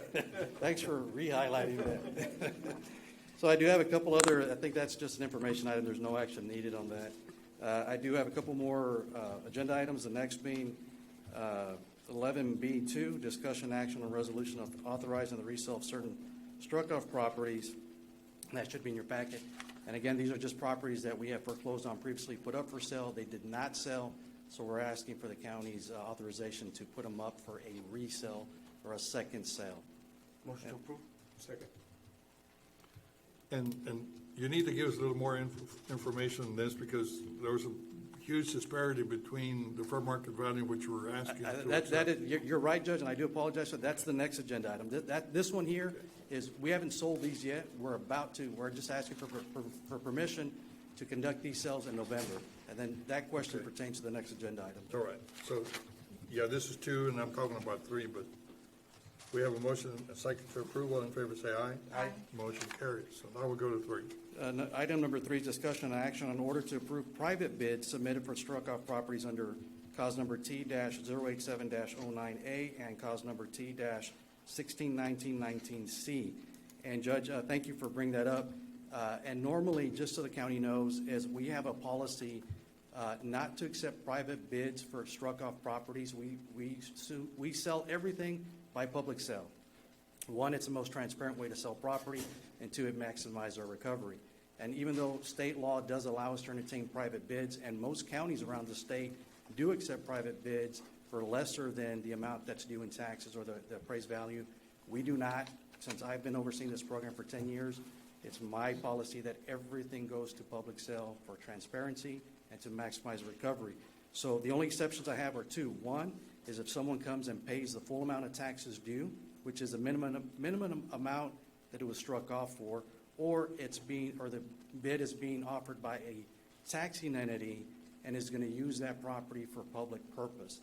So we have one of each of those on this agenda. The very first one, T-08709, this is the City of Alton, and this is what I failed to attach to the packet. They are offering, it's a 5-acre tract of land. It's landlocked land. It's behind the City of Alton's current park, right behind the school Alton bus crash site. Yeah, well, I was relieved when it was City of Alton. Yes. I want to make sure. And we do have Mr. Jeff Underwood here, so Mr. No, Underwood, it's okay. We just didn't know, but now that it's the City of Alton, I feel better. Yeah, so they have offered, I believe it's $56,000 to purchase that property, which is 10% of the property's value, but they are going to be expanding their park with those 5 acres, and it is, again, landlocked property. But you told us that there's a flaw in the value of the property. There is. So what happens, I think everyone here knows the way the appraisal district works, is it's a formula. They take the land value and they multiply it times how many acres you have there. Obviously, no one paid the taxes for many years for those 5 acres, so the value just went up, and it didn't take into consideration that it's actually landlocked, property. So in the private market, I don't think you could sell that, those 5 acres for $500,000 again, but no one protested that value, so that is the stated value on the road. Okay, let's move on. At least I'm happy with it. Okay. The next one? The next one is a private bid. This is half an acre in FAR, that it's landlocked as well, and the abutting owner is offering the full amount of taxes. So it's as if he had appeared at the tax sale and purchased a property. He's offering that the full amount of taxes due on that piece of property. And again, that's the only exception I'll make, is that they pay everything that's outstanding, which is a maximum amount the county can recover anyways. That's the one off of Moore Road? No, off of 495. It's landlocked. It's landlocked. And there should be, I think we did include this packet, there should be a map in your packet. It's half an acre, and it's kind of close to where Central Fence and Supply is there on 495, close to LBJ Elementary. Commission? You don't have, I'm good. you need a motion? Motion to approve? Second? All in favor, say aye. Aye. Motion carries. Thank you, Judge Commissioners. Thank you all. Okay, we'll go back to. Judge, if you don't mind, I think we have Luis Diaz from the MPO here to Sure. do the presentation, 17A. 17A, we'll move to 17A.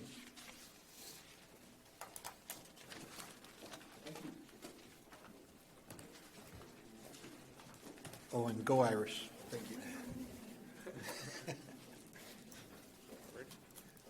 Good morning, Judge and Commissioners. Luis Diaz, Assistant Director of the RGV MPO, on behalf of Andrew Cannon, our Executive Director. I'm here today to present the 2024 Unified Transportation Program, which is the funding for the next 10 years for construction projects approved by TxDOT August 16th of this year. And that program is a total of approximately $100 billion in infrastructure improvements over the next 10 years for the state of Texas. The most significant projects is what I'm going to go ahead and talk about today. The first one being, I'm not sure if the presentation was provided, So I think it was give me 1 second. Sure. I think we had received that presentation for the last agenda. Yes, so that's I'm not- correct. I apologize for that. Right, about this, do they have that still? Yeah. Okay, they brought it, okay. Okay, if we can go to slide 3, which is the one that says category 2 on top, that one right there. Thank you. This is the I-69 connector, which will connect 69C, Interstate 69C to Interstate 69E. And this project has $556,633,973 in Cat 2. This isn't to the project. Sorry about that. This is category 2 overall for the state. So this project would be $150 million is what this project is being designated. And this is category 2 money. So this is TxDOT Commission discretionary funds. So this has been allocated towards that project. And this project is relevant for the reason being that this is the one that will connect the Outer Parkway in Harlingen-San Benito, which will ultimately be a connection to the possible planned second causeway to the island. So this is what the relevance to this project is. And on to slide 5, which is the one that says category 7 on top. You can go forward. 2 more slides. The next one, sorry. 1 more. That one there. Okay. This one is category 7, which are MPO discretionary funds. So this is within our 25-year plan, the Metropolitan Planning Organization. So within these funds, within Hidalgo County, we have Nolana Loop, which is getting designated $25 million in Cat 7. And the other project that's also getting Cat 7 is the South Parallel Corridor, which is $6,765,000 in Cat 7. And the total allocation for the state of this was $329,465,102. And it's a total of 52 projects for the entire state. May I ask a question? Yes, sir. As you presented this? Yes. What is the criteria that you all use to prioritize projects? That's our 25-year plan. So these projects go from inception, 25 years, and move their way up. And there's also a ranking process that's utilized as well. And we also have That's what I'm asking. How do you, what criteria do you use Yes, sir. to prioritize a project? There's various scoring criteria that's used, that being how ready the project is, which is the project readiness, which is their right-of-way attainment, your environmental schematics, and utility adjustments. So that's pretty much the main decider of whether or not a project moves forward quicker or slower. So as soon as the project is ready to go, all of those items have been acquired and ready. That's when the project will get ready for letting and moving forward to be totally funded. Of course, at the discretion of the Transportation Policy Board. Yeah, I'll be interested in knowing what would cause us to want to build a second causeway. I'm not Yes. saying I'm against it or for it. Yes, sir. I'm trying to understand how you Definitely. all prioritize things. Yes. Because that's a very narrow use for that Right. for that area there. Yes. While we have a lot of greater use for a lot Definitely. more population in the inner part of South Texas, how do you move up the causeway to Powder Island more so than where more critical mass is found? Understood. How does that happen? Okay, that category of money, which is category 2, that's TxDOT discretionary. So that was a state designated. So you don't have control No, over that? that's not for the Okay. MPO. The That MPO answered that discretionary question. is category That answered 7. that question. Yes, sir. No, not a problem. Yes. A lot of times we see direction coming from Austin. Okay. Yes. All right. Yes. Your legislation, yes, that move those projects forward. Yes, sir. Okay. But category 7 is under the discretion, and recently Yes. they put in these criteria that we all have Right. in front of us now. So we know how to get projects ranked a little bit higher just because the criteria has been set. Yeah. Okay. Right. And with that said, thank you, Yeah, Commissioner. We're actually. Anybody that drives early morning and late afternoon knows that we have a lot of need. Yes, that's for sure. And with that said, we're under contract actually with Alliance Transportation Group, which is currently reworking the scoring criteria for scoring and ranking of these projects. So that's something that'll be ready by the end of the year, which all the projects will be evaluated by. So the categories that the MPO has Yes. authority to prioritize are what categories? Category 7, yes, sir, and 9, which is your trail projects. 7 and 9. Yes, sir. The rest are basically driven by the state. Right. But yes, even sir. then, Judge, it's about a $20 million every year that we're kind of trying to distribute amongst the entire RGV MPO. Right. Yes, thank you, And the Commissioner. ticket is to be shovel-ready. Yes, The more that's the shovel-ready key, it yes, is- to having your projects advance and moving forward, yes, definitely. Thank you. And if we go on to the last slide that I have here, this one is it's on slide 7 actually, which is category 10. It's the one that has a couple pictures, that one right there. Okay, so this is part of the last transportation bill, which is your carbon reduction program. And these are all projects that help out pretty much with reducing carbon emissions within the region. So this one is the first project. There is the Far Bridge commercial vehicle parking site.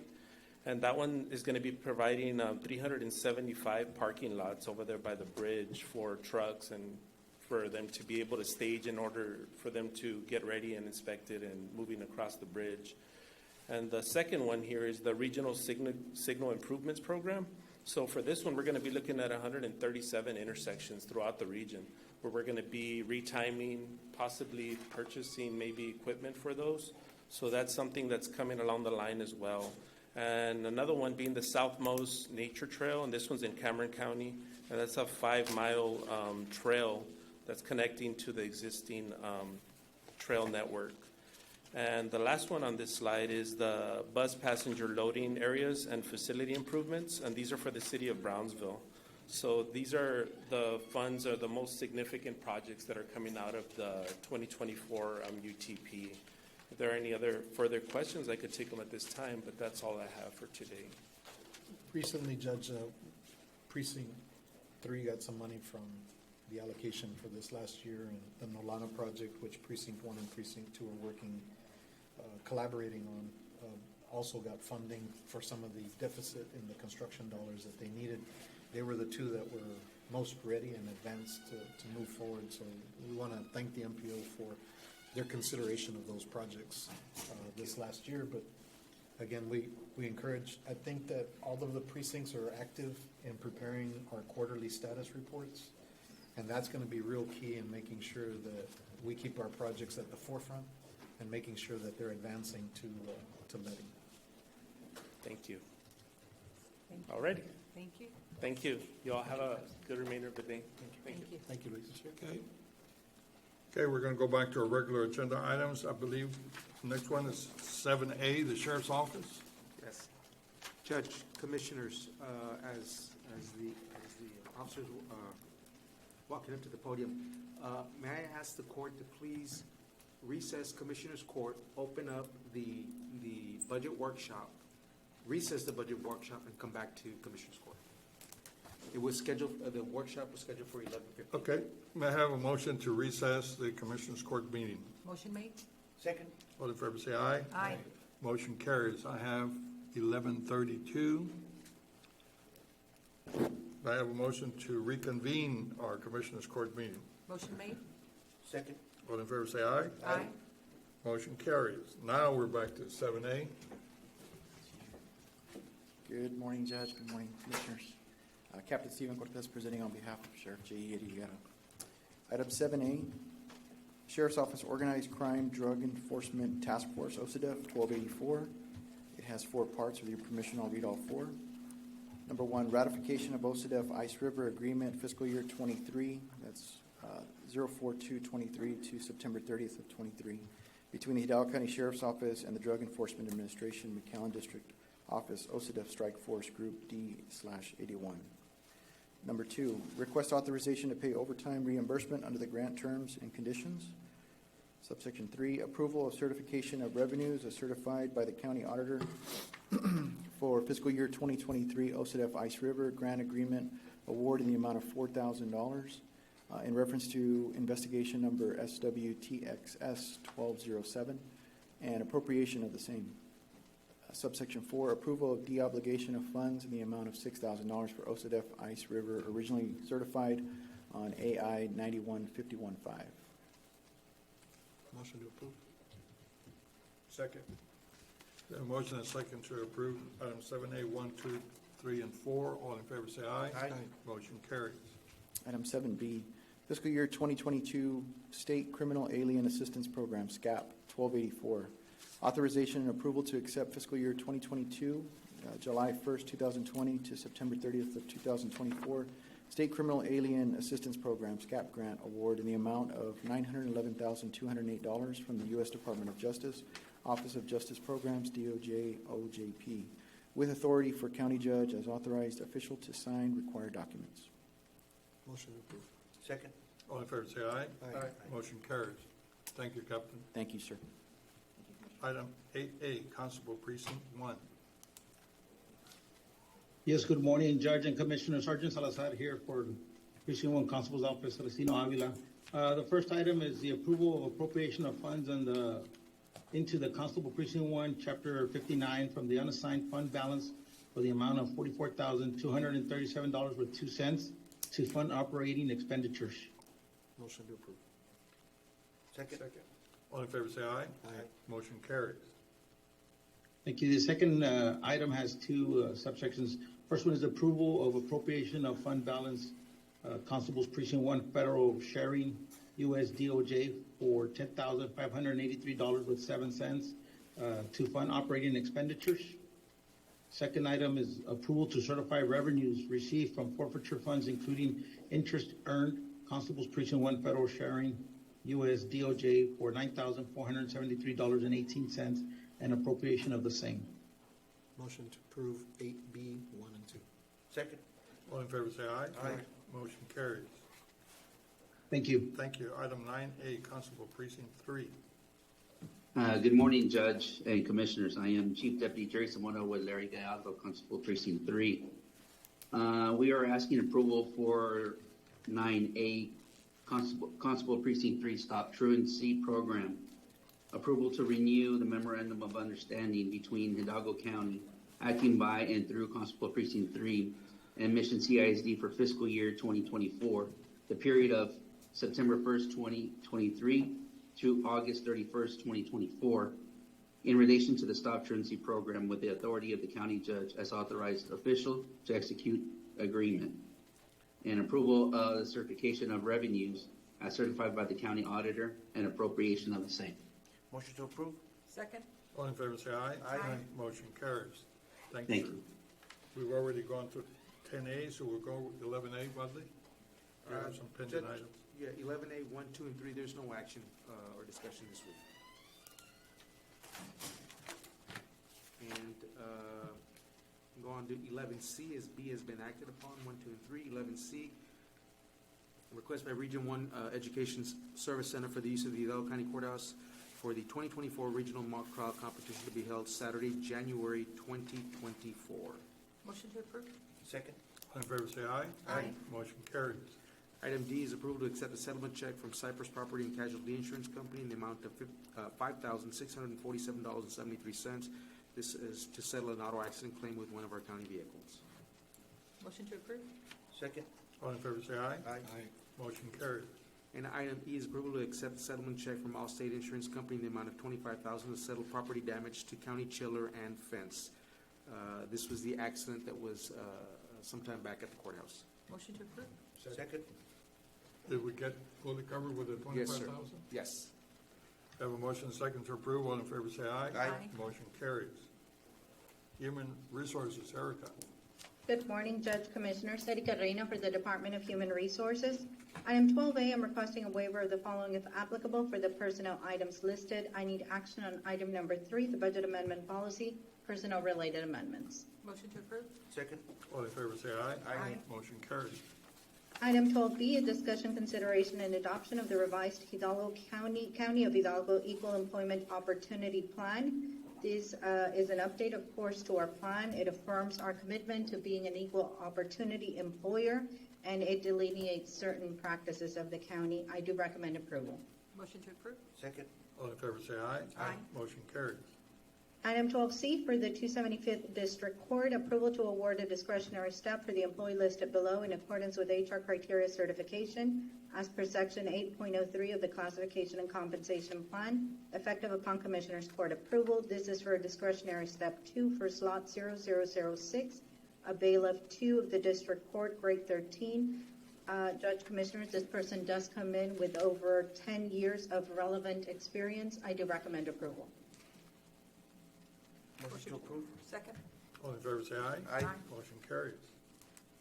Item 12D for WIC, approval of the following actions effective upon Commissioner's Court approval. The action is to delete slot 0226, registered dietitian 1, slot 0261, WIC certification specialist 1, 0169, clinic 81, and 0008, a peer counselor 1. I do recommend approval. So moved. To approve? Second? All in favor, say aye. Aye. Motion carries. Item 12E for the Urban County Program from their grants, approval of the following actions effective upon Commissioner's Court approval. I am requesting to delete slot 0001, a division manager 2 for the housing division, and create instead slot 0012, a division manager 3 at a grade 18. This is due to the complexity of the position, the new grant funding that this program has received. It is a current vacant slot. It isn't an individual. I am recommending approval. Motion to approve? Second. All in favor, say aye. Aye. Motion carries. Item 12F for Precinct 1 from Road and Bridge, approve the following action effective next full pay period, September 25th, 2023 through December 31st, 2023. The action is to add a supplemental allowance to slot 0154, a program manager 1, in the amount of $1,131, and this is due to additional duties. I do recommend approval. Motion to approve? Second? All in favor, say aye. Aye. Motion carries. Thank you. Have a great day. Next, we have Urban County. Good morning, Judge. Good morning, Commissioner. Steve De La Garza for Urban County, 13A1. Urban County is requesting a public hearing regarding the substantial budget and program amendment to the Hidalgo County Urban County Programs 2018 through 2022 5-year consolidated plan and the FY 2018 2021, and 2022 annual action plans. I declare a public hearing now open to listen to any comments or for the budget and program amendment to Hidalgo County's Urban County program. Is there anyone here to address us on that matter? Hearing none, the public hearing is now closed. Thank you. 13A2, requesting approval for submission of the substantial budget and program amendment to the Hidalgo County Urban County Programs 2018 through 2022, 5-year consolidated plan, and the FY 2018, 2021, and 2022 annual action plans to HUD. Motion to approve? Second. All in favor say aye. Aye. Motion carries. Thank you. 13A3, authorization for County Judge Richard F. Cortez to sign in any and all documents related to the 2018 through 2022 5-year consolidated plan and the FY 2018, 2021, and 2022 annual action plans, substantial amendment and program amendments. Second. We have a motion and second to approve. All in favor say aye. Aye. Motion carries. Thank you, Mr. De La Garza. Thank you. Service Agency, Mr. Longoria, 14A. Good morning, Commissioner and Judge. This is Mari Garza on behalf of Mr. Jaime Longoria. Number 14A, 92437, discussion and consideration and possible approval to reimburse the Hidalgo County Community Service Agency for the auto accident settlement claim in the amount of $8,131.02 from the State Farm Insurance Company check 679411 issued to the County of Hidalgo after auditing procedures are completed by the county auditor. So moved. Second? All in favor say aye. Aye. Motion carries. Number 14B, AI 92334, discussion and consideration and possible action to approve amendment number 2 to the 2021 Low Income Household Water Assistance Program, LIWAP, contract number 3421-0003684 to include the extension date until December 31st, 2023. Motion to approve? Second. And what is the amendment? We were just extended additional months in our grants. No additional funding was given to us. We just got an extension to go ahead and continue assisting our clients here in Hidalgo County all the way through December 31st. Okay, we have a motion and second to approve. All in favor say aye. Aye. Motion carries. Thank you. Thank you. WIC program, Ms. Ramirez. Good morning, Judge and Commissioners. Clarissa Ramirez with the Hidalgo County WIC Program. Presenting on 15A1, WIC Admin Program 001. A, requesting approval to accept the Health and Human Services Commission contract number HHS 0008045000001 award in the amount of $9,365,000 for the contract period of October 1st, 2023 through September 30th, 2024. B, requesting approval of the certification of revenue in the amount of $9,365,000 as approved by the county auditor for the FY24 admin funding and appropriation of the same. Motion to approve? Second. All in favor say aye. Aye. Motion carries. 2, WIC Peer Counselor Program 002. A, requesting approval to accept the Health and Human Services Commission contract number HHS 08045000001 award in the amount of $1,030,826 for the contract period of October 1st, 2023 through September 30th, 2024. B, requesting approval of certification of revenues in the amount of $1,030,826 as certified by the county auditor for the FY24 breastfeeding peer counselor and appropriation of the same. Motion to approve? Second. All in favor say aye. Aye. Motion carries. 3, WIC Registered Dietitian Program 012. A, requesting approval to accept the Health and Human Services Commission contract number HHS 0008045000001 award in the amount of $60,000 for the contract period of October 1st, 2023 through September 30th, 2024.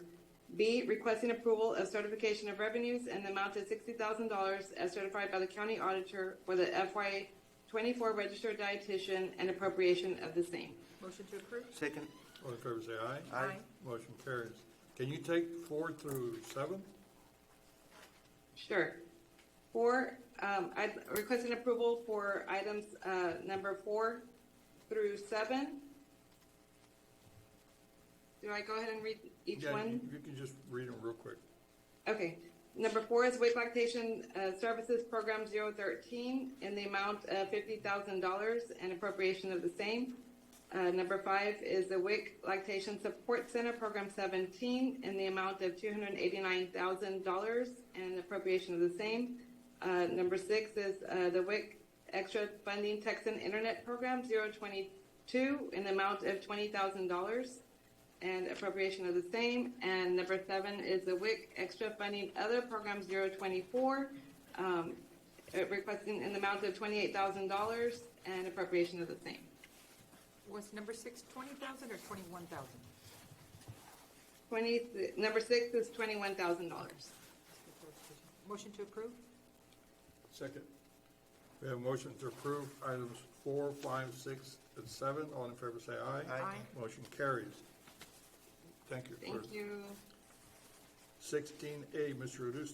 Odisting. Yes, sir. 16A, discussion, consideration, and action on voluntary annexation petition application and checklist for the city of FAR to facilitate annexation of Dolphin Road by the city of FAR. We had a discussion with Commissioner Cantu on this. City of FAR is trying to annex Dolphin Road so that they could annex a piece of property that they already own into their city limits. So moved. Second. All in favor say aye. Aye. Motion carries. Next item, 16B, final approval for Tierra, Wisconsin subdivision in Precinct 1. This is off of Wisconsin Road and Dillon Road. It's a 32 single-family subdivision. Staff recommends approval. Motion to approve? Second. All in favor say aye. Aye. Motion carries. Thank you, Judge and Commissioners. Item 17B, Commissioner Fuentes. Thank you, Judge. Requesting approval to accept the counteroffer to purchase a tract of land known as parcel number 4 associated with the Mile 6 West Road Improvement Project, with authority for the county judge to sign the administration, evaluation, and approval form. Motion to approve. Second. All in favor say aye. Aye. Motion carries. Item 18A, Commissioner Cantu. Yes, sir.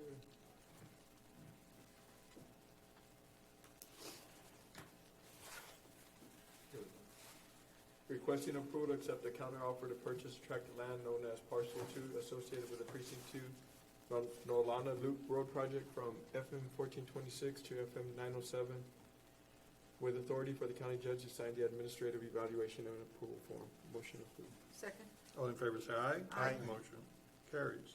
Item 19A, Commissioner Villarreal. Approval to name a service road that runs east to west from El Pinto Road through parcel IDs 58, 85, 76, 100, 487, 100, 489, 723, 168, 100, 495, 100, 499, 100, 471, and ends at parcel ID 100, 500 as Yanez Senior. Inez Senior. That's all. Inez. That's all. Motion to approve? Second. All in favor say aye. Aye. Motion carries. 19B, requesting authorization to name a private road that runs east to west from North Sherry Road through parcels IDs 282, 116, 282, 114, 282, 115, and ends at parcel ID 282, 108 in the John H. Sherry subdivision as Sherry Vista Senior. Motion to approve? Second. All in favor say aye. Aye. Motion carries. Item 28, Commissioner Torres. Good morning, Belinda Reyes with Precinct 4. Item 20A, requesting approval to name a 25-foot private road that runs along and between a portion of Lot 1, Section 259, Texas Mexican Railway Company Survey, Hidalgo County, Texas, according to the map recorded in Volume 2, page 29, map records in the Office of the County Clerk of Hidalgo County, Texas, as Lone Star Service Road. Motion to approve? Second. All in favor say aye. Aye. Motion carries. Thank you. Item 21A, Budget and Management, Mr. Soto. Yes, 21A, discussion, consideration, and approval to enter into a first contract renewal of the participating entity services agreement for the statewide automated victim notification service between Hidalgo County and APRIS Insights for fiscal year 2024, with authority for county judge as authorized official to execute agreement. Motion to approve? Second. All in favor, say aye. Aye. Motion carries. 21B, discussion, consideration, and approval of the Magic Valley Electric Corporation purchase of power agreement for the installation of streetlights for Cardinal Reef subdivision located in Precinct 4 for 11 streetlights. Motion to approve? Second. All in favor, say aye. Aye. Motion carries. 21C1, requesting approval to rescind the Hidalgo County Precinct 4Y Drain North Stormwater Park project that was previously approved on February 8, 2022. Motion to approve? Second. All in favor, say aye. Aye. Motion carries. 21C2, requesting approval of budget amendment for various Hidalgo County Precinct 4 stormwater projects as per Exhibit A. Motion to approve? Second. All in favor, say aye. Aye. Motion carries. 21C3, discussion, consideration, and action to approve the use of ARPA funds for the Hidalgo County Precinct 4 J1 Stormwater Management Project under Hidalgo County American Rescue Plan Act Stormwater System Improvement Program. Motion to approve? Second. All in favor, say aye. Aye. Motion carries. 21C4A, requesting approval of the third amended interlocal agreement, cooperation agreement between Hidalgo County and South Texas College, and B, requesting approval to amend the budget for the assistance to South Texas College Nursing Program. Motion to approve? Second. All in favor, say aye. Aye. Motion carries. This was to reduce it. Yes, Judge. Yeah. Yes, Judge. 21C5, discussion, consideration, and approval for the use of ARPA funds on personnel to facilitate access to community economic relief programs and services. Motion to approve? Second. All in favor, say aye. Aye. Motion carries. 21C6, requesting approval of the second amended memorandum of understanding between the County of Hidalgo and Valley Grande Institute, and with B, requesting approval to amend the budget for the assistance to the Valley Grande Institute Nursing Program. Motion to approve? Second. All in favor, say aye. Aye. Motion carries. 21C7, requesting approval to amend the budget for the Hidalgo County Precinct 4 Mile 17 Road Stormwater Project under the Hidalgo County American Rescue Plan Act Recreational Development Program to $775,989.10. Motion to approve? Second. All in favor, say aye. Aye. Motion carries. 21D, A, approval to accept grant award, second award in relation to the Local Assistance and Tribal Consistency Funds received from the U.S. Department of Treasury in the amount of $99,794.61. And with B, approval of certification of revenues by the county auditor in relation to the Local Assistance and Tribal Consistency Funds grant award in the amount of $99,794.61 and the appropriation of the same. Motion to approve? Second. All in favor, say aye. Aye. Motion carries. Okay, for 21D2, there will be no action.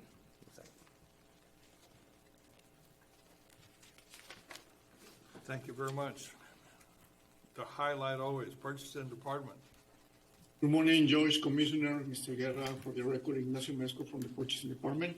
Agenda item 22A for Hidalgo County. 1, requesting approval of amendment number 1 to the Professional Building Consultant Services agreement between Hidalgo County and Wiz Janie Esnar Associate to include additional services for the new Hidalgo County Courthouse project in the amount of $73,480 for an established hourly fee budget and estimated expense of $14,700. I recommend to approve. Motion to approve. Second. All in favor, say aye. Aye. Motion carries. 2, A, requesting authority to advertise with approval of the procurement packet as attached hereto with authority to re-advertise, if applicable, for self-funded health plan stop-loss reinsurance services. I recommend to approve. Motion to approve? Second. All in favor, say aye. Aye. Motion carries. B, requesting appointment of an evaluating committee by Commissioners Court to score, grade, and review responses received for the self-funded health plan stop-loss reinsurance services. Hilda Salinas for me. Right, Chief. All right, is that what we're doing? We're appointing people? For appointing a committee, not the next one? Yes, for me, it's going to be Mayor Suarez. Clerk Accountant? Belinda Reyes. Okay, it's Hilda Salinas for me and the chiefs for the commissioners. Motion to accept the nominations. Second? All in favor, say aye. Aye. Motion carries. 2B for County Judge's Office, 1A, requesting a section from competitive bidding requirements under Texas Local Government Code 262.024A for a personal service. So moved. Second. All in favor, say aye. Aye. Motion carries. B, acceptance and approval of a consulting service agreement between Hidalgo County and Mario Reyna for consulting services related to the county poverty and economic development issues. I recommend to approve. So moved. Second? All in favor, say aye. Aye. Motion carries. 22C for Precinct 1, pursuant to the Interlocal Cooperation Act, Texas Government Code 791.001, acceptance and approval to enter into interlocal cooperation agreement between Hidalgo and Cameron Counties Irrigation District Number 9 and the County of Hidalgo concerning the development of the Precinct 1 hike and bike trail beginning at the Harlem Sport Complex Park through Irrigation District Number 9 right-of-way property and ending at South Midway Road. I recommend to approve. Thank you. 2 points real quick. Judge, this is the allocation that you made to each of the precincts. This is how we're using your allocation to start a hike and bike trail that will eventually connect to Precinct 2. So thank you for your assistance with that. And then secondly, I think we need to make this subject to legal review just because I think Irrigation District Number 9 is still contemplating a few things. So I'll make a motion with those 2 notes. Second? All in favor, say aye. Aye. Motion carries. Good job, guys. 2, requesting approval of county road access agreement between Hidalgo County and Monte Alto Wind Power for the use of the county roads identified in Exhibit A in order to transport heavy equipment and materials over designated haul roads located in the county. Motion to approve. Second? All in favor, say aye. Aye. Motion carries. 22D for Precinct 2, 1A, requesting a section from competitive bidding requirements under the Texas Local Government Code 262.024, 810. Any work performed under a contract for community and economic development made by a county under Section 381.004. I recommend to approve. So moved. Second. All in favor, say aye. Aye. Motion carries. B, authority to approve the 2023 service agreement between Hidalgo County and the Boys and Girls Club of FAR to administer the Hidalgo County Arts Program. I recommend to approve. Motion to approve? Second. All in favor, say aye. Aye. Motion carries. 22E for Precinct 3, 1, requesting approval of the final negotiated AI8 document B1012017, a standard form of agreement between Hidalgo County and International Consulting Engineers in connection with La Mansión Health Clinic Improvement Project for architectural, structural, MEP, civil, and service services in the amount not to exceed $336,206, subject to review and approval as to legal form. Motion to approve? Second. All in favor, say aye. Aye. Motion carries. 22F for Precinct 4, 1A, requesting approval to present action taken on agenda item A9305, approved by Commissioner's Court on February 2nd, 2022. 3, due to the purchase of a newer model Freightliner chassis and an increase in price. I recommend to approve. Motion to approve. Second. All in favor, say aye. Aye. Motion carries. B, requesting approval to purchase 4 2025 Freightliner chassis and 4 dump truck bodies through Hidalgo County's membership with Bible Cooperative Contract award vendor Doggett Freightliner of South Texas in the total amount of $595,070 with 12 cents, with authority to the county judge to sign any required documents. I recommend to approve. Motion to approve. Second? All in favor, say aye. Aye. Motion carries. 22G for WIC Department. 1A, requesting approval to rescind action on agenda item 92241, approve a commissioner score on September 5th, 2023, due to typo error made in the lease agreement. I recommend to approve. Motion to approve? Second. All in favor, say aye. Aye. Motion carries. B, requesting acceptance and approval of revised lease agreement to award GBB Rentals the sole bidder meeting all specifications for Hidalgo County WIC program, lease of the office space Donna, with authority for county George to sign or require documentation. Motion to approve? Second. All in favor, say aye. Aye. Motion carries. 2A, requesting approval to award contract to the qualified sole responsible bidder meeting all the specifications for Hidalgo County WIC program, lease office space McAllen to Khalifa Western World with authority for county George to sign or require documentation. I recommend to approve. So moved. Second. All in favor, say aye. Aye. Motion carries. B, pursuant to Article 4.14 of the legal notice, requesting approval to waive on minor technicalities for submission requirement to request for bids received. I recommend to approve. So moved. Second. All in favor, say aye. Aye. Motion carries. 22H for Sheriff's Office. 1, requesting approval of amendment number 2 to work authorization number 2 of on-call professional engineering services between Hidalgo County and B2C Engineering to include construction material testing services for the construction and repavement of the Sheriff's Office parking lot in the amount of $16,506.93. I recommend to approve. Motion to approve. All in favor, say aye. Aye. Motion carries. 2, requesting approval Mr. of amendment Amezcua. number 2 to work. Mr. Amezcua, Yes, sir. if I may, Judge, Commissioners, for the record, on item 22H2, Commissioner Villarreal will be abstaining from any discussion and/or action. Go ahead, Mr. Amezcua. Thank you, sir. 2, requesting approval of amendment number 2 to work authorization number 1 of on-call professional engineering service agreement between Hidalgo County and GDJ Engineering to include project management and construction phase services for the construction and repayment of the Sheriff's Office parking lot in the amount of $6,675. So moved. Second. All in favor, say aye. Aye. Motion carries. Let the record show Commissioner Villarreal abstained from any action on this item.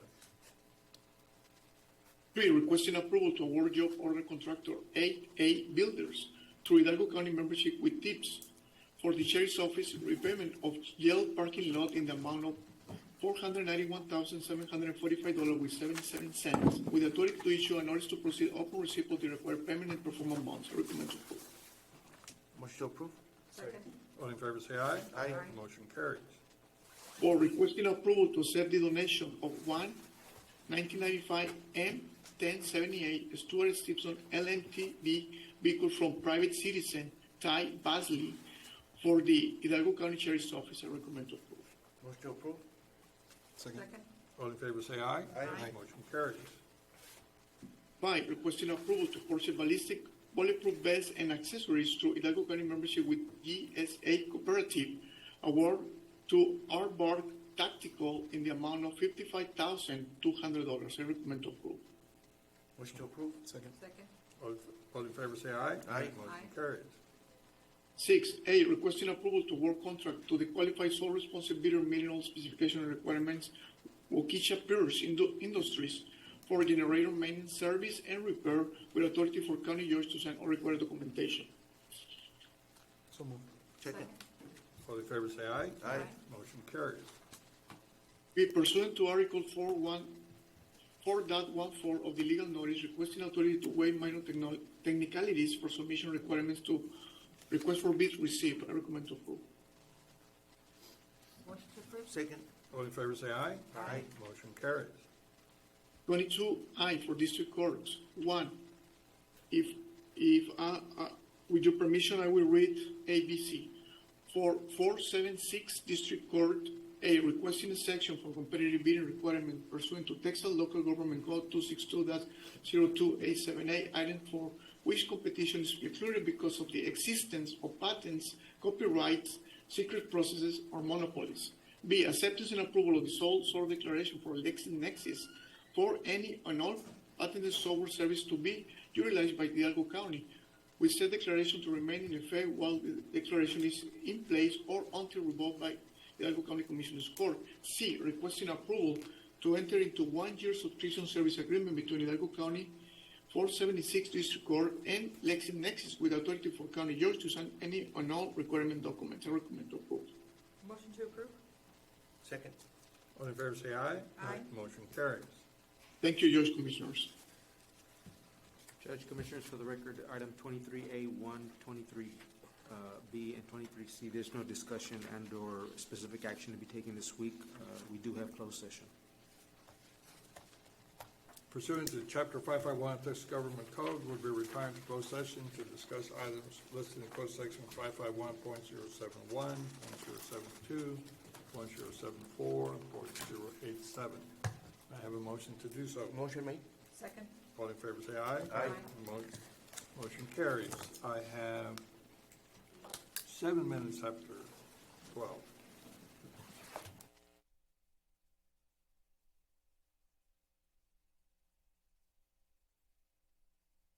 Okay, we're back from closed session. I have 151, and we do have some action items. Yes, sir, Judge, Commissioners.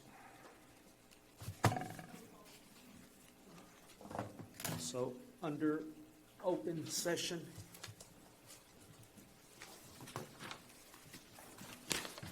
Judge, Commissioners.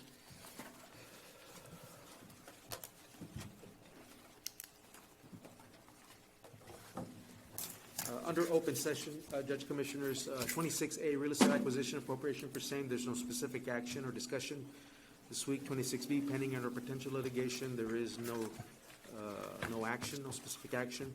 26C, discussion, consideration, possible action regarding response to public health emergency, there is no specific action as well. 26D, cause numbers C-3551-23-A, Maria Aida Delgado versus State of Texas and the Sheriff's Department. Judge, Commissioners, I'd like for the court to put on the record by way of a motion for Ms. Josephine Ramirez's office at the Civil Division of the District Attorney's Office to defend the county's interest in this matter. So move. Second. All in favor, say aye. Aye. Motion carries. Item 26E, EEOC charge number 451-2023-03081, K. Pineda versus County. We'll just proceed as discussed in closed session. Do you need a motion? Yes. So move. Second. All in favor, say aye. Aye. Motion carries. Item 26F, CL 19-4091-H, Alma Mendoza Perez et al. Versus County of Hidalgo. Judge, Commissioners, I'd like for the court to entertain a motion in settlement of CL 19-4091-H, Alma Mendoza Perez et al. Versus County of Hidalgo in the amount of $95,000. So move. Second. All in favor, say aye. Aye. Motion carries. Item 26G, CL 23-1067-E, Nancy Leonila Rosales and Jose Rosales Jr. versus Hidalgo County. Again, we will proceed as discussed in closed session. Motion? Yes. Go ahead. So move. Second. All in favor, say aye. Aye. Motion carries.